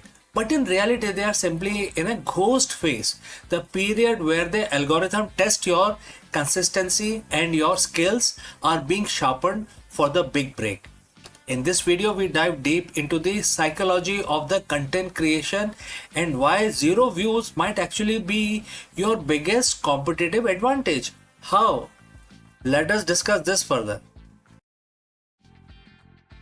You are checking your phone again. It's been 3 hours since you uploaded your latest video and the one you spent all weekend editing. You have refreshed the studio app 10 times and the number hasn't budged. 4 views, 2 of which were probably you. The thought starts creeping in. Is this even worth it? You see other creators blowing up overnight and you feel like you are shouting into a void. You are ready already to quit, but before you hit that delete channel button, I need you to understand one thing. You aren't failing. You are actually in the most important phase of your journey. Most creators quit exactly 3 feet from the goal. Today I'm going to show you why nobody is watching is actually your secret weapon and why your biggest breakthrough is like hidden right behind the urge to give up. Let's dive in. But before, if you have reached this far, please inform us from which city you have tuned in and in which language you are watching this video. This will help us determine the reach of our channel. I would also know who's watching and who's not. Alright, let's proceed further. Let's address the elephant in the room, which is the algorithm. We talk about it like it's a sentient being that hates us. It doesn't, but it's a system built on trust. When you are a new creator or you're trying to pivot, you enter what I call the ghost phase. Think about it. Why would YouTube push your content to millions of people if you are only person you can stay consistent for only 2 weeks? The algorithm is testing two things, your competence and your consistency. During this ghost phase, you have a massive advantage that no big creator has, which is freedom to fail. When nobody is watching, you can experiment, you can find your voice, you can mess up the lighting, and you can make terrible jokes without hundreds and thousands of people judging you. This is your training ground. You are not being ignored, you are being incubated. This is the concept from the book Atomic Habits called the plateau of latent potential. We expect progress to be in a straight line up. We think if I put in X amount of work, I should see X amount of views. But the growth on YouTube is exponential, not linear. You spend months, maybe years working in the valley of disappointment, and this is where you are putting in the work, but the result aren't showing yet. You are building the foundation.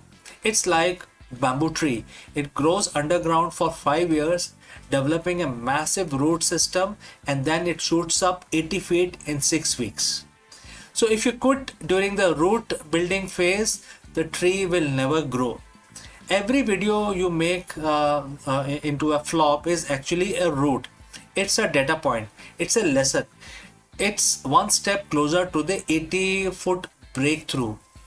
So why do most creators quit right before they win? It's because of the psychological phenomena called cognitive friction.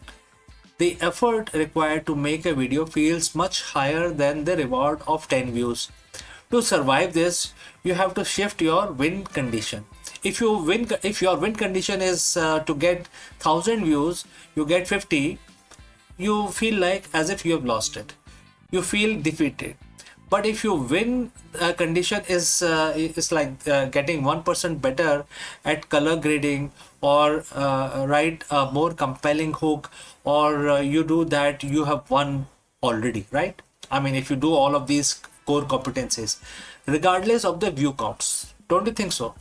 Winning on YouTube is a war of attrition. The pros aren't necessarily the most talented people on the platform. They are the one who refuse to go away. They stayed in the game long enough for the luck to find them. Because on YouTube, luck is just where the preparation meets the long enough timeline. Now, as a disclaimer, I'm not saying that you should keep doing exactly the same thing if it is not working. There is a difference between quitting and pivoting. If you have made 50 videos and they all have 0 views, don't quit YouTube. Change your strategy. Maybe your thumbnails are weak. Maybe your intros are too slow. Use the silence to audit yourself. When nobody is watching, you have the lowest stakes possible to reinvent yourself. Don't you think so? So ask yourself, am I making content for me, or am I making content that solves a problem or provide value for someone else? Once you align your passion with audience's need, the nobody watching problem start to disappear. The hardest part of YouTube isn't the editing or the SEO. It is the mental game. It is showing up on Tuesday morning to film a video when your last 3 uploads tanked. But remember this, every major creator you admire today, from Mr. Beast to MKBHD, had a period where they were talking, making videos, but generating zero interest, 0 views. They felt exactly how you feel right now. The only difference between them and millions of abandoned channels is that they decided to post one more time. Your breakout video is already in your head. It's coming. It's going to come. Definitely. But you can't find it cannot find you if you weren't there to upload it, right? So don't quit. Just get 1% better today.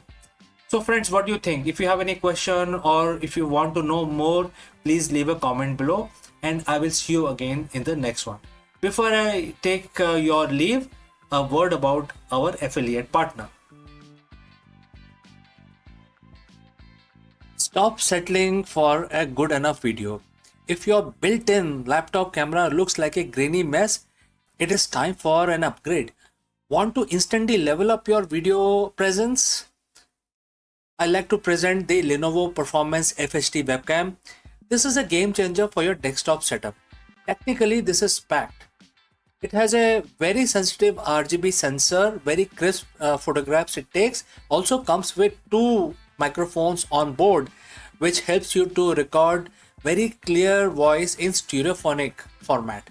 And these microphones are very sensitive. You can actually move away from the camera up to 2 meters and these microphones will pick up your voice without any problem.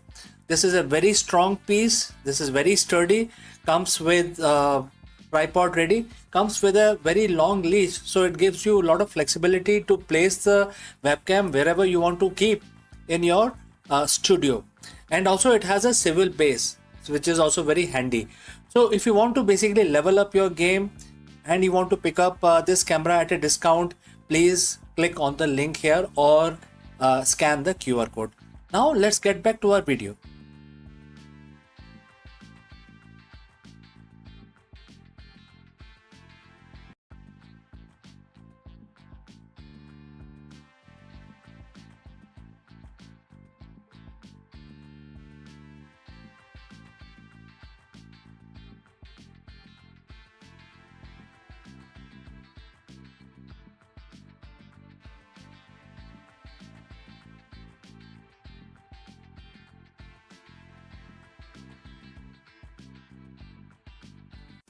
Hello friends and namaskaram.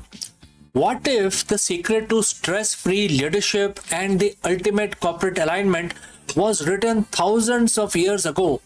Therefore, in this video, we break down knowledge mentioned in Bhagavad Gita and translate its timeless wisdom into actionable strategies for the modern business leaders, CEOs, and executives. We will discover how shifting your mindset from ownership to offerings can radically transform your corporate strategy, eliminate executive burnout, and drive purposeful leadership. Whether you are managing a startup or leading a global corporation, learning how to detach from the outcome while elevating daily execution is the ultimate competitive advantage. Let's go.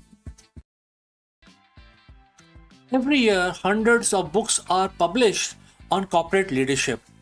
We are told to focus on KPIs, OKRs, quarterly earnings, and agile scaling. We buy into the myth that a great CEO is a master controller, someone who can bend the market, the competition, and their teams to their absolute will. But if you look closely behind the glass walls of the modern corner office, you will find a hidden epidemic: executive burnout. And is it an all time high right now? The pressure to constantly deliver results create a toxic cycle of anxiety, fear of failure, and emotional exhaustion. Why? Because the modern business teaches us that we are the sole owner of our outcomes. When the company wins, our ego spikes. When it fails, our identity shatters. What if the antidote to this brutal cycle isn't another management framework? What if the key to ultimate executive alignment and the true peace of mind was written over thousands of years ago on a battlefield? Today we are looking at a single verse from the ancient text, the Bhagavad Gita, which is chapter 9 and verse 27. It offers radical paradigm shift, and it basically offers a new kind of blueprint that can upgrade a CEO's internal operating system from stress controller to an aligned, unstoppable visionary.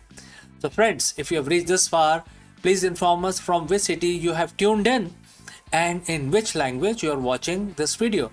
This will determine the reach of our channel. Alright, let's move ahead. So, in this chapter, Bhagwan Krishna is speaking to Arjun, a warrior prince facing an overwhelming crisis of duty and identity. In verse 27, Krishna gives him a deceptively simple directive, and the quote starts: whatever you do, whatever you eat, whatever you offer, whatever you give in charity, and whatever austerity you can perform, do that, O son of Kunti, as an offering unto me. And the quote closed. Now, at a glance, a corporate executive might look at this and think, this is a religious text about devotion. What does this have to do with my Q3 strategy or managing a multi-million dollar budget? The answer is everything. Let's break down the language of this verse through the lens of the modern leadership.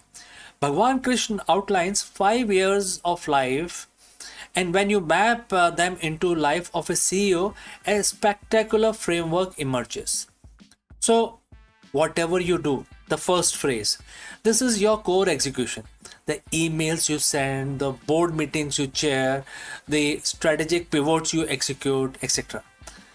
Next, whatever you eat, this represents what you consume, not just food, but data, media, energy that you absorb and sustain yourself. Next, whatever you offer, this is your sacrifices, the late night, the hard work, the creative energy you pour into your enterprise, etc. Next, whatever you give in charity, this is your philanthropy, your corporate social responsibility, and how you take care of your stakeholders and employees. Next, whatever austerity you perform, these are your challenges and disciplines. Firing a toxic executive, managing a market downturn, or making a difficult ethical decision. The verse ends with a golden rule: do it as an offering to me. The traditional CEO operates from an ownership mindset.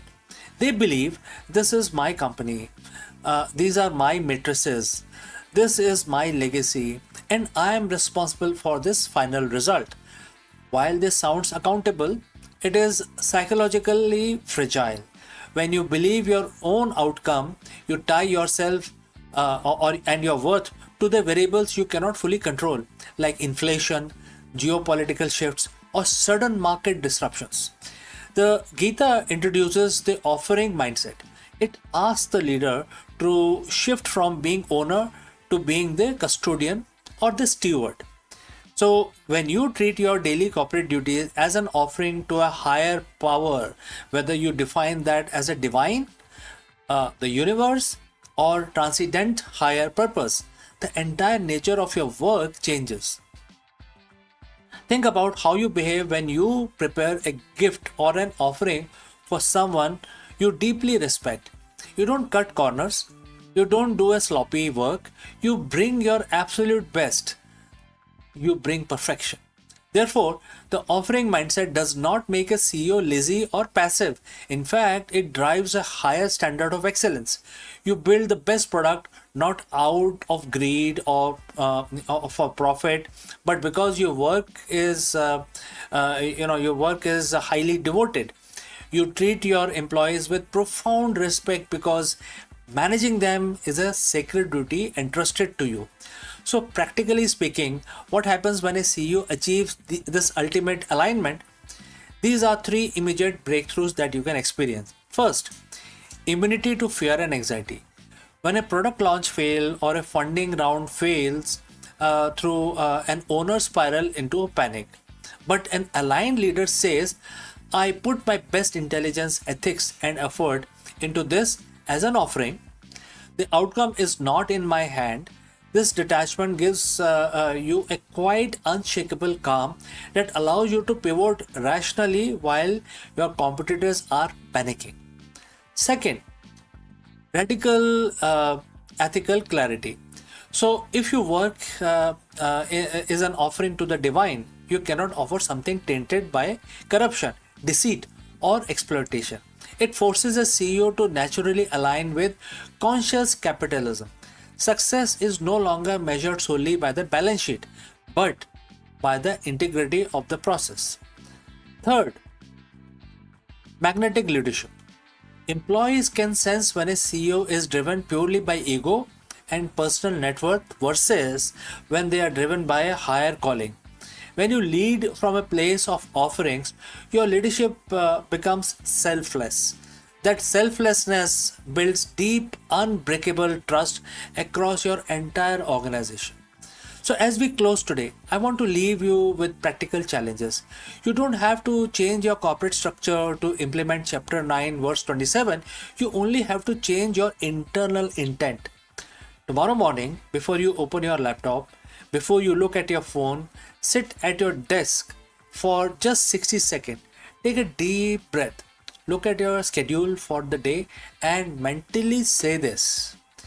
Every decision I make, every email I write, every conflict I resolve today, I will do it to the absolute best of my ability and I offer it up to the higher good. Take off the heavy, suffocating crown of being the sole controller of your business. Step into your true role as an aligned leader, because when your daily execution meets a timeless vision, you don't just build a successful company, you build a lasting legacy, and you will find peace in the process. So friends, thanks for watching. If this perspective resonated with you, please hit that like button, share this with your fellow leaders who need to hear it, and subscribe for more deep dive into timeless wisdom for the modern life. Lead with purpose, excel with detachment, and friends, I will see you in the next one. Before I leave you in this video, a word about our affiliate partner. Stop settling for a good enough video. If your built-in laptop camera looks like a grainy mess, it is time for an upgrade. Want to instantly level up your video presence? I like to present the Lenovo Performance FHD webcam. This is a game changer for your desktop setup. Technically, this is packed. It has a very sensitive RGB sensor, very crisp photographs it takes. Also comes with two microphones on board, which helps you to record very clear voice in stereophonic format. And these microphones are very sensitive. You can actually move away from the camera up to 2 meters and these microphones will pick up your voice without any problem. This is a very strong piece. This is very sturdy. Comes with tripod ready. Comes with a very long leash, so it gives you a lot of flexibility to place the webcam wherever you want to keep. in your studio. And also it has a civil base, which is also very handy. So if you want to basically level up your game and you want to pick up this camera at a discount, please click on the link here or scan the QR code. Now let's get back to our video.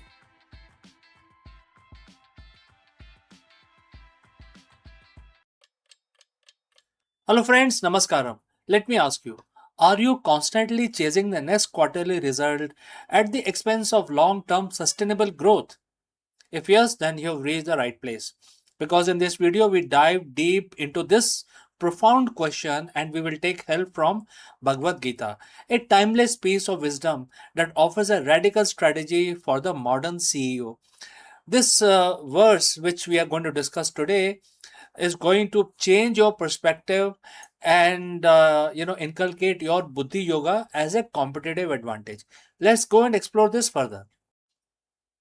Friends, if you are a CEO, a founder, or a leader, you know the feeling. It is the late Sunday night email check. It's the anxiety before the quarterly earning call. It is the constant gaining pressure to hit the next milestone, to land the next client, to inflate the valuation of another 10%. You know, we call this ambition, we call it growth. But if we are being honest with ourselves, often it is just a form of a fear. We are living in an era of hyper acceleration. The market demands results and it demands them now. But here is the paradox that most leaders ignore. The more you obsess over the result, the fruit of your action, the more likely you are to compromise the very strategy required to achieve it.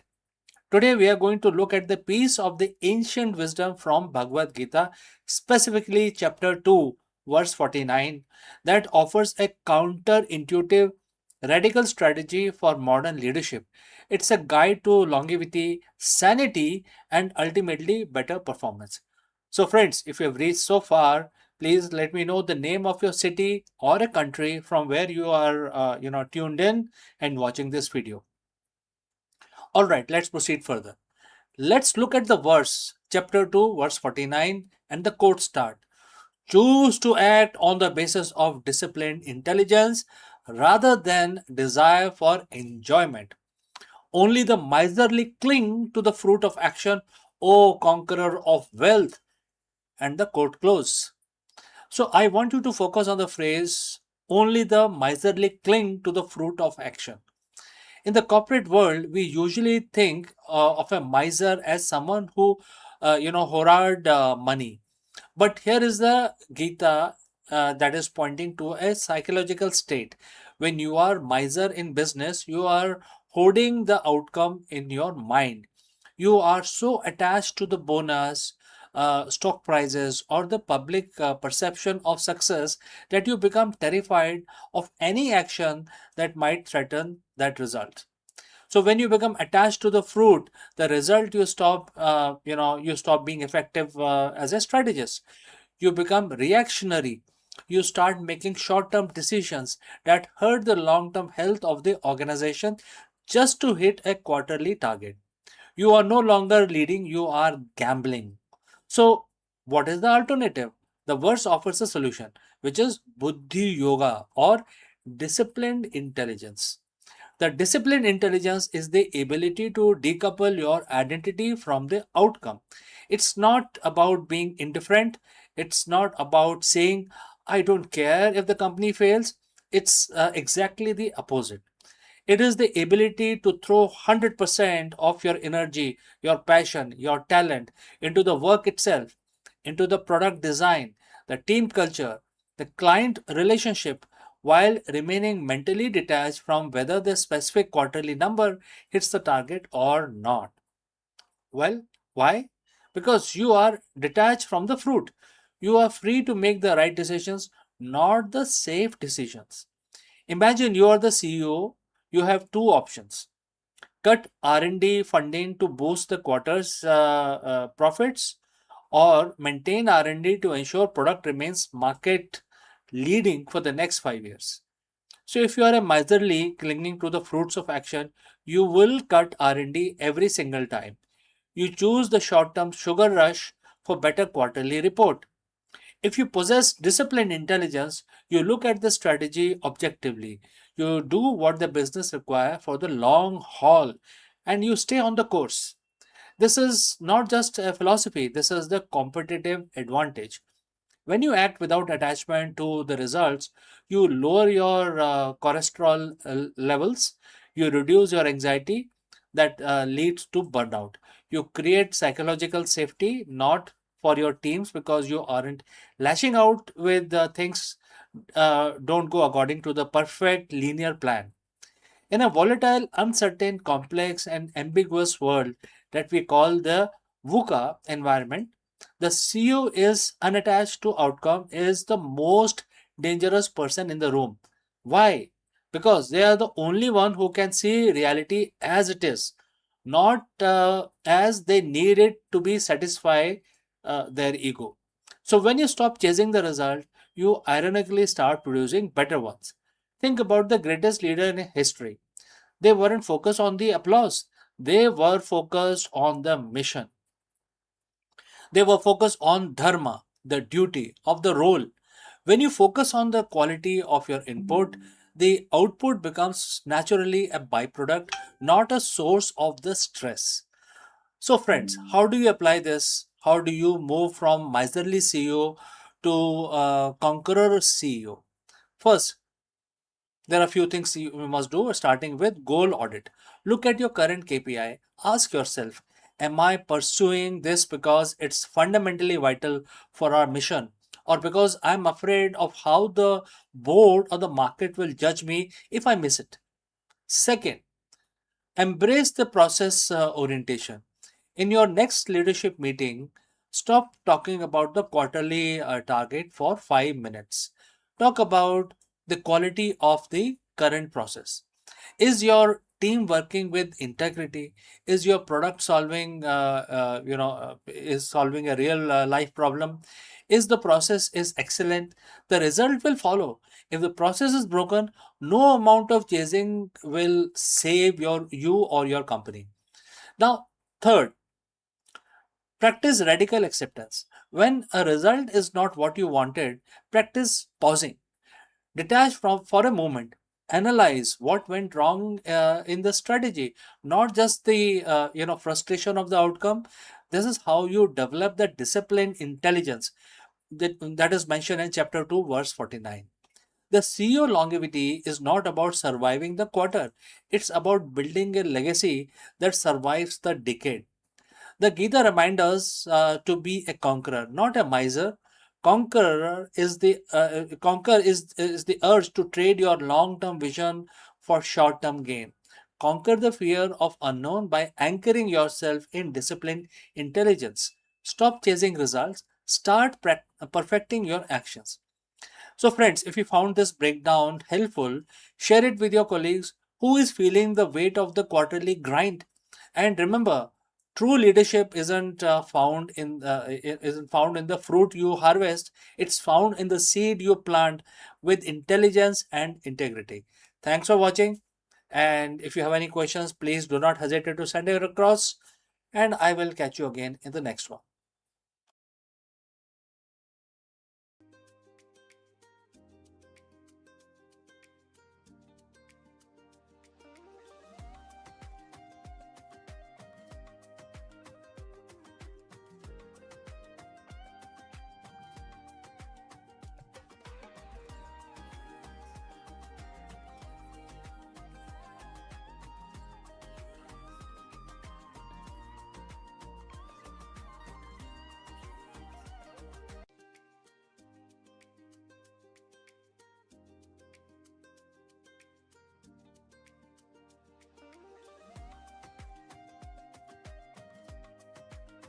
The idea of robots living alongside us has been belonged to the realm of science fiction. Yet today it is edging into the reality. With the debut of AI powered robot designed specially for home use, the boundary between futuristic imagination and everyday life is dissolving. These machines are no longer confined to factory floors or research labs. They are stepping into kitchen, living room, bedroom, promising to transform the domestic routine. The debut of AI robots for domestic use is not just a technological milestone, it is a cultural one also. It sparks curiosity, inspires hope, ignites debate. So, are we welcoming helpful assistants into our lives or surveillance device disguised as a companion? The answer may shape not only the future of our household but also the broader relationship between human and intelligent machine. Artificial intelligence has begun to step out of the research lab and corporate offices into the most intimate of the space, our home. So debut of AI powered domestic robots marks a turning point in consumer technology, one that blends convenience with controversy. So these machines are designed to handle everyday tasks, tidying rooms, monitoring energy use, assisting with cooking, or even offering companionship. And this appeal lies in the promise of freeing up time, reducing household stress, and creating a seamless, smart living environment. For many consumers, the idea of robot that can anticipate the need and act autonomously and feel natural is the next step after smart speakers and connected appliances. Yet that excitement is tempered by uneasy, and that is privacy debate over flared almost immediately.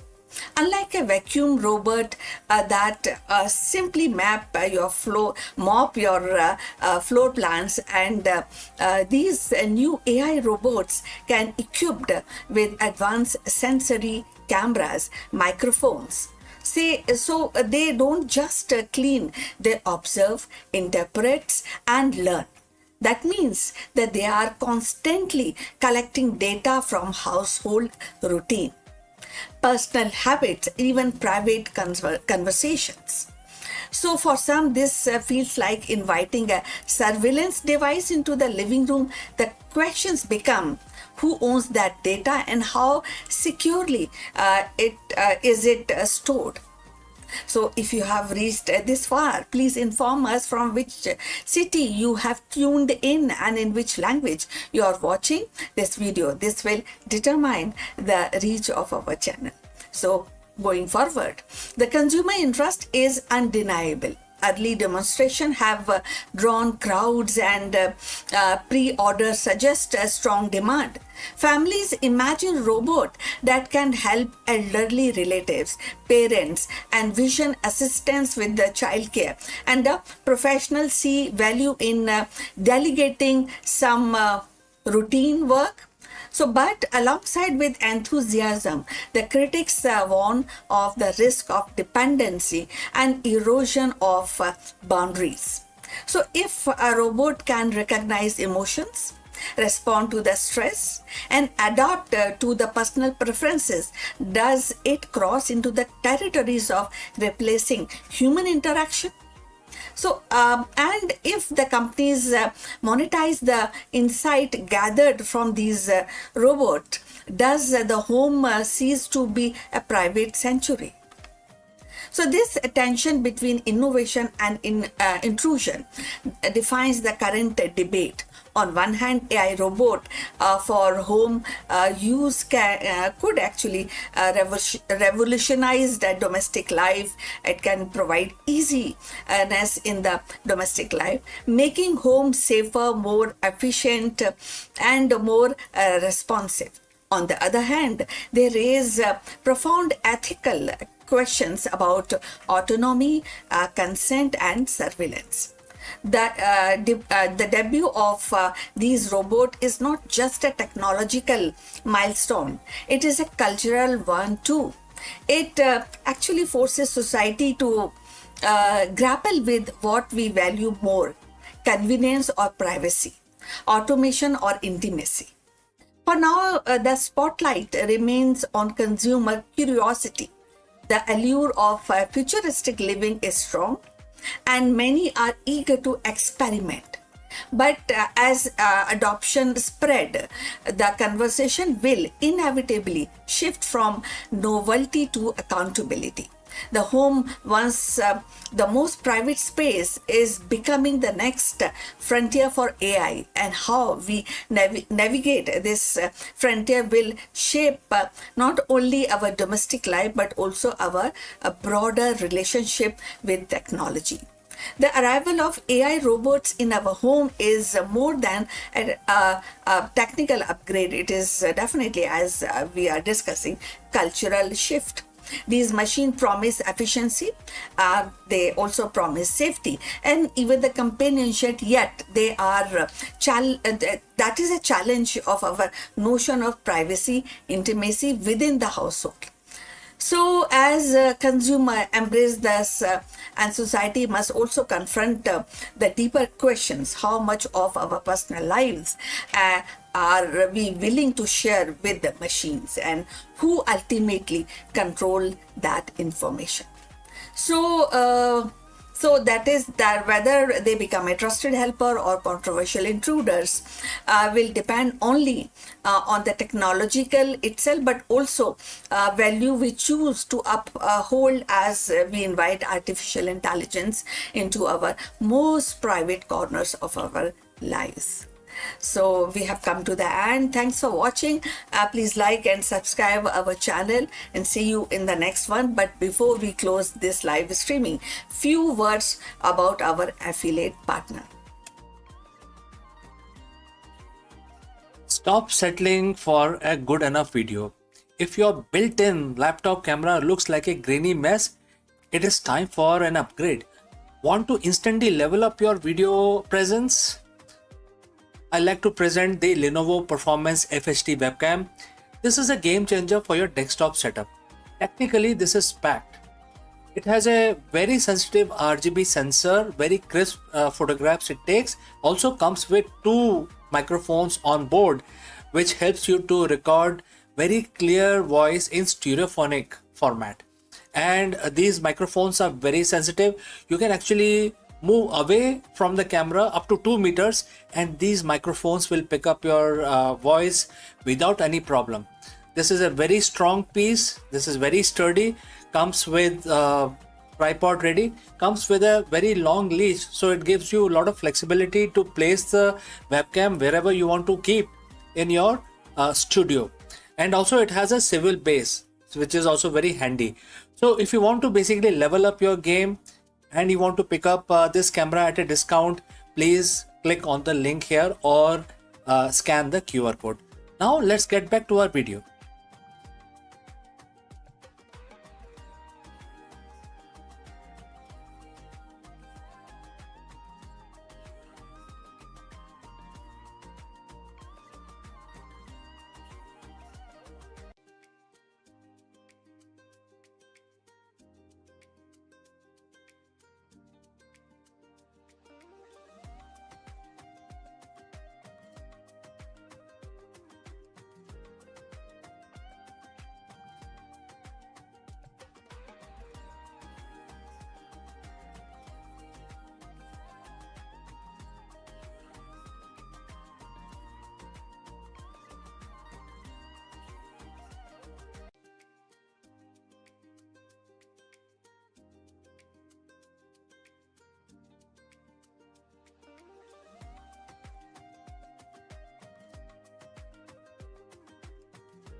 the vast expanse of India's mythological and spiritual heritage, Jamadagni emerges as a figure who embodies both wisdom and strength. A sage of Bhrigu lineage and one of the revered Saptarishi, he was not confined to meditation alone. His life was a rare fusion of scholarship and martial mastery. Jamadagni's household was a sanctuary of Vedic learning where the sacred hymns were preserved, transmitted, yet it was also a place where the science of weaponry, the art of warfare were refined into discipline of dharma, that is righteousness. His bow, saranga, and his knowledge of Dhanur Veda symbolize the union of intellect and arm, teaching the weapon are not instrument of conquest but the guardian of righteousness. Jamadagni's life was not merely about personal achievement, it was about shaping the legacy that would endure through his son Parshuram, the warrior sage who carried forward his father's vision of dharma defended by strength. Thus, Jamadagni stands at the crossroad of meditation and battlefield, of the scholarship and strategy, reminding us that the true greatness lies in the harmonizing wisdom with power. In the tapestry of ancient Indian tradition, Jamadagni stands as a figure of profound duality. At once a sage immersed in spiritual wisdom, and the other part he is the master of martial science. His life reflects the delicate balance between pursuit of knowledge and the necessity of defense, between the serenity of meditation and the discipline of warfare. Jamadagni's contribution to the science of weaponry and the art of warfare are legendary. As a descendant of great sage Bhrigu, he inherited not only the spiritual insight but also a deep understanding of martial techniques. Ancient texts describe him as a custodian of Dhanur Veda, a branch of knowledge that encompass the use of bow, arrow, and divine weapons. His bow, saranga, became the symbol of his mastery, later passed on to his son Parshuram, who wielded it into a campaign against the Kshatriyas. Jamadagni's teaching emphasized discipline, precision, and the ethical use of force that is also applies on warfare. It was not just for the conquest, but for the protection of dharma, which is righteousness. In this way, he elevated martial science into a sacred art and inseparable from moral responsibility. The bow of dharma can be seen in the modern cybersecurity and AI governance. Our digital weapon, algorithms, data, and code must be aimed at protecting truth, justice, and not the exploitation. The legacy reminds us that the technology is powerful only when aligned with the ethical purpose. So if you have reached this far, please inform us from which city you have tuned in and in which language you are watching this video. This will determine the reach of our channel. So going forward, yet the Jamadagni was not merely a warrior sage. His spiritual and scholarly contribution are equally profound. As one of the world's revered Saptarishi, he played a vital role in preserving and transmitting the Vedic knowledge. His devotion to meditation, or spirituality made him a beacon of righteousness. His household became the center of learning. Legend recounts his ability to command nature itself, receiving boons from Surya, the sun god, and harnessing the divine cow, Kamadhenu, which symbolize abundance and substance. These stories reflect his stature as a sage who could bridge the material and the spiritual, guided by, and definitely that will help in guiding humanity towards balance. This was very important in the context of making the balance. In actually, if we think deeper, deeper and find out in 2026, that is actually more relevant.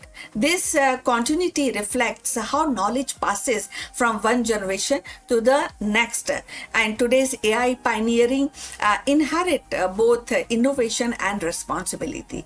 The art of war in 2026 is not just about weapon, but about navigating global conflict in cyber space, in trade wars, and AI ethics. Jamaat Agni's story reminds us that every new generation must weld its tool with wisdom. The tragedy of Jamadagni's death, slain by the men of King Kartivirya Arjun for refusing to surrender Kamdhenu, underscores the eternal tension between the spiritual authority and the worldly power.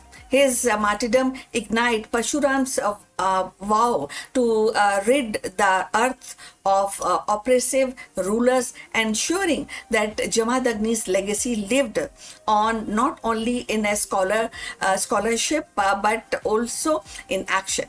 Through his son, his teaching on weaponry dharma were carried forward, shaping one of the most dramatic cycle in Hindu mythology.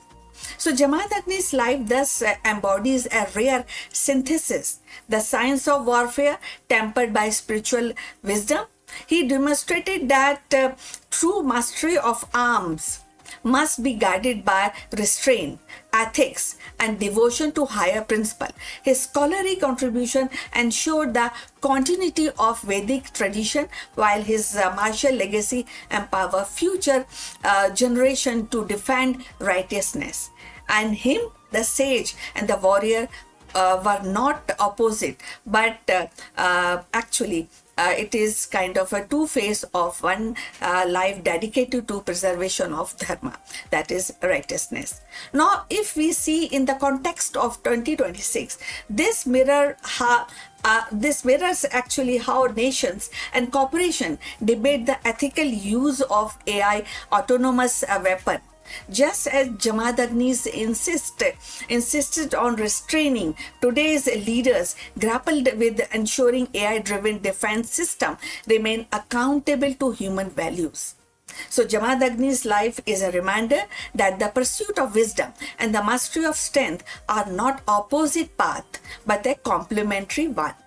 As sage, he safeguarded the Vedic tradition, nurtured the scholarship and the spiritual discipline. As a master of weaponry, he elevated warfare into a sacred science, teaching that arms must serve the righteousness rather than ambition. His martyrdom at the hand of worldly power underscores the kind of softness of spiritual authority. Yet, through Parshuram, his legacy endured and ensured that righteousness would always find a defender. So in Jamadagnis, we see the rare union of scholar, warrior, and meditation, and of course the meditation and the battlefield.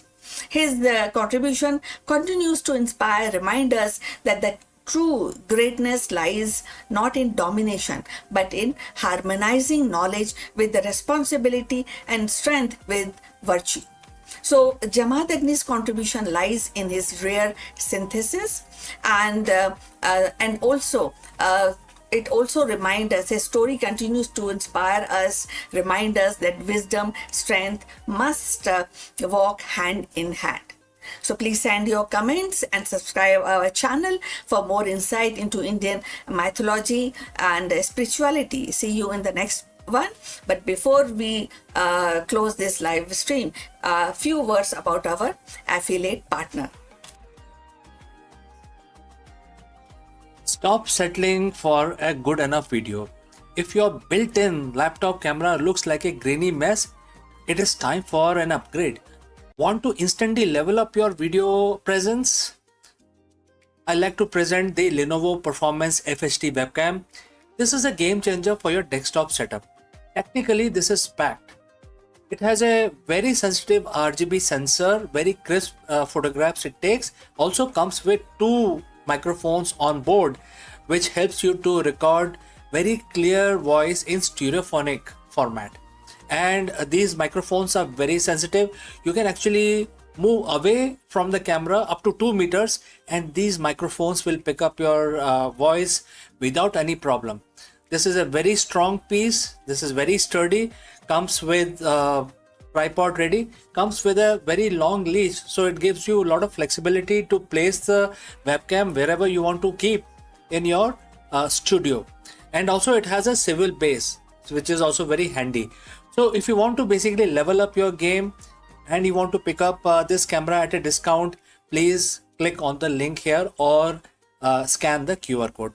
Now let's get back to our video.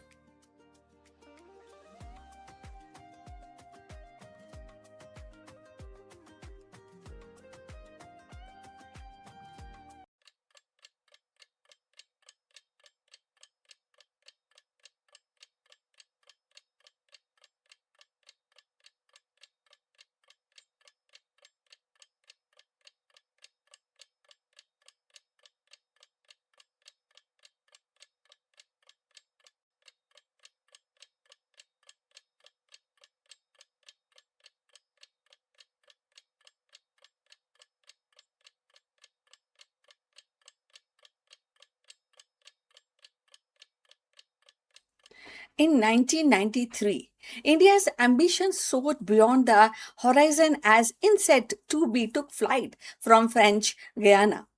More than a satellite, it was a bold declaration of self reliance, an indigenous marvel designed to carry voices, images, warnings across the continent. From Earth to orbit, a bridge was spun, connecting millions beneath the sun. So let's find out more about this. In the summer of 1993, India took another decisive step into the skies with the launch of INSET 2B, the nation's second fully indigenous satellite in the INSET 2 series. Riding abroad on a Ariane A rocket from French Guiana, the satellite was more than just a machine. It was a symbol of India's growing confidence in space technology. Built by ISRO, INSET 2B carries advanced communication transponders and meteorological instrument that promises to knit the country closer together from bustling cities to a remote village. For millions of households, the satellite meant the clearer television broadcast and expanded coverage of Doordarshan channels. From business to government agencies, it offered improved telecommunication and data services at the time when India was opening its economy to the world. And for the farmers and the coastal communities, its very high resolution radio meter became a vital tool, tracking cyclones, weather patterns with unprecedented accuracy, helping to save lives and livelihoods. INSET 2B was not just a technical achievement, it was a cultural milestone. It embodies India's ambition to be self-reliant in satellite technology, reducing dependency on foreign systems and asserting its place in the global space community. Operating successfully for nearly a decade, the satellite paved the way for the successor like INSET 2C and INSET 2D, each building on the foundation which is laid here at this launch. So, looking back, the launch of INSET 2B stands as a chapter in India's largest narrative of transformation, a nation harnessing the power of the sky to connect its people and safeguard its environment and project its scientific progress. It was very, in every sense, an eye in the sky, watchful, resourceful, and deeply woven into the stories of India's modernization. So, friends, if you have reached this far, please inform us from which city you have tuned in. This will help us to determine the reach of our channel. So, now let's continue with our discussion. So, INSET 2B was more than a technological achievement. It was a turning point in India's journey towards self reliance in space. So, by carrying voices across distances, bringing television into home, watching over the skies for the storms, and it became a silent guardian of the progress. For nearly a decade, it served faithfully, proving that India could not only dream of stars but also build the bridges to reach them. It is a story of modern India. INSET 2B remains a shining symbol, an orbiting testament to the innovation, resilience, and the nation's determination to connect its people under one sky. So, we have come to the end of this beautiful discussion about space progress. Please like and subscribe our channel, and we look forward for your comments on this topic. So, see you very soon in the next one. Till then, take care. Bye bye.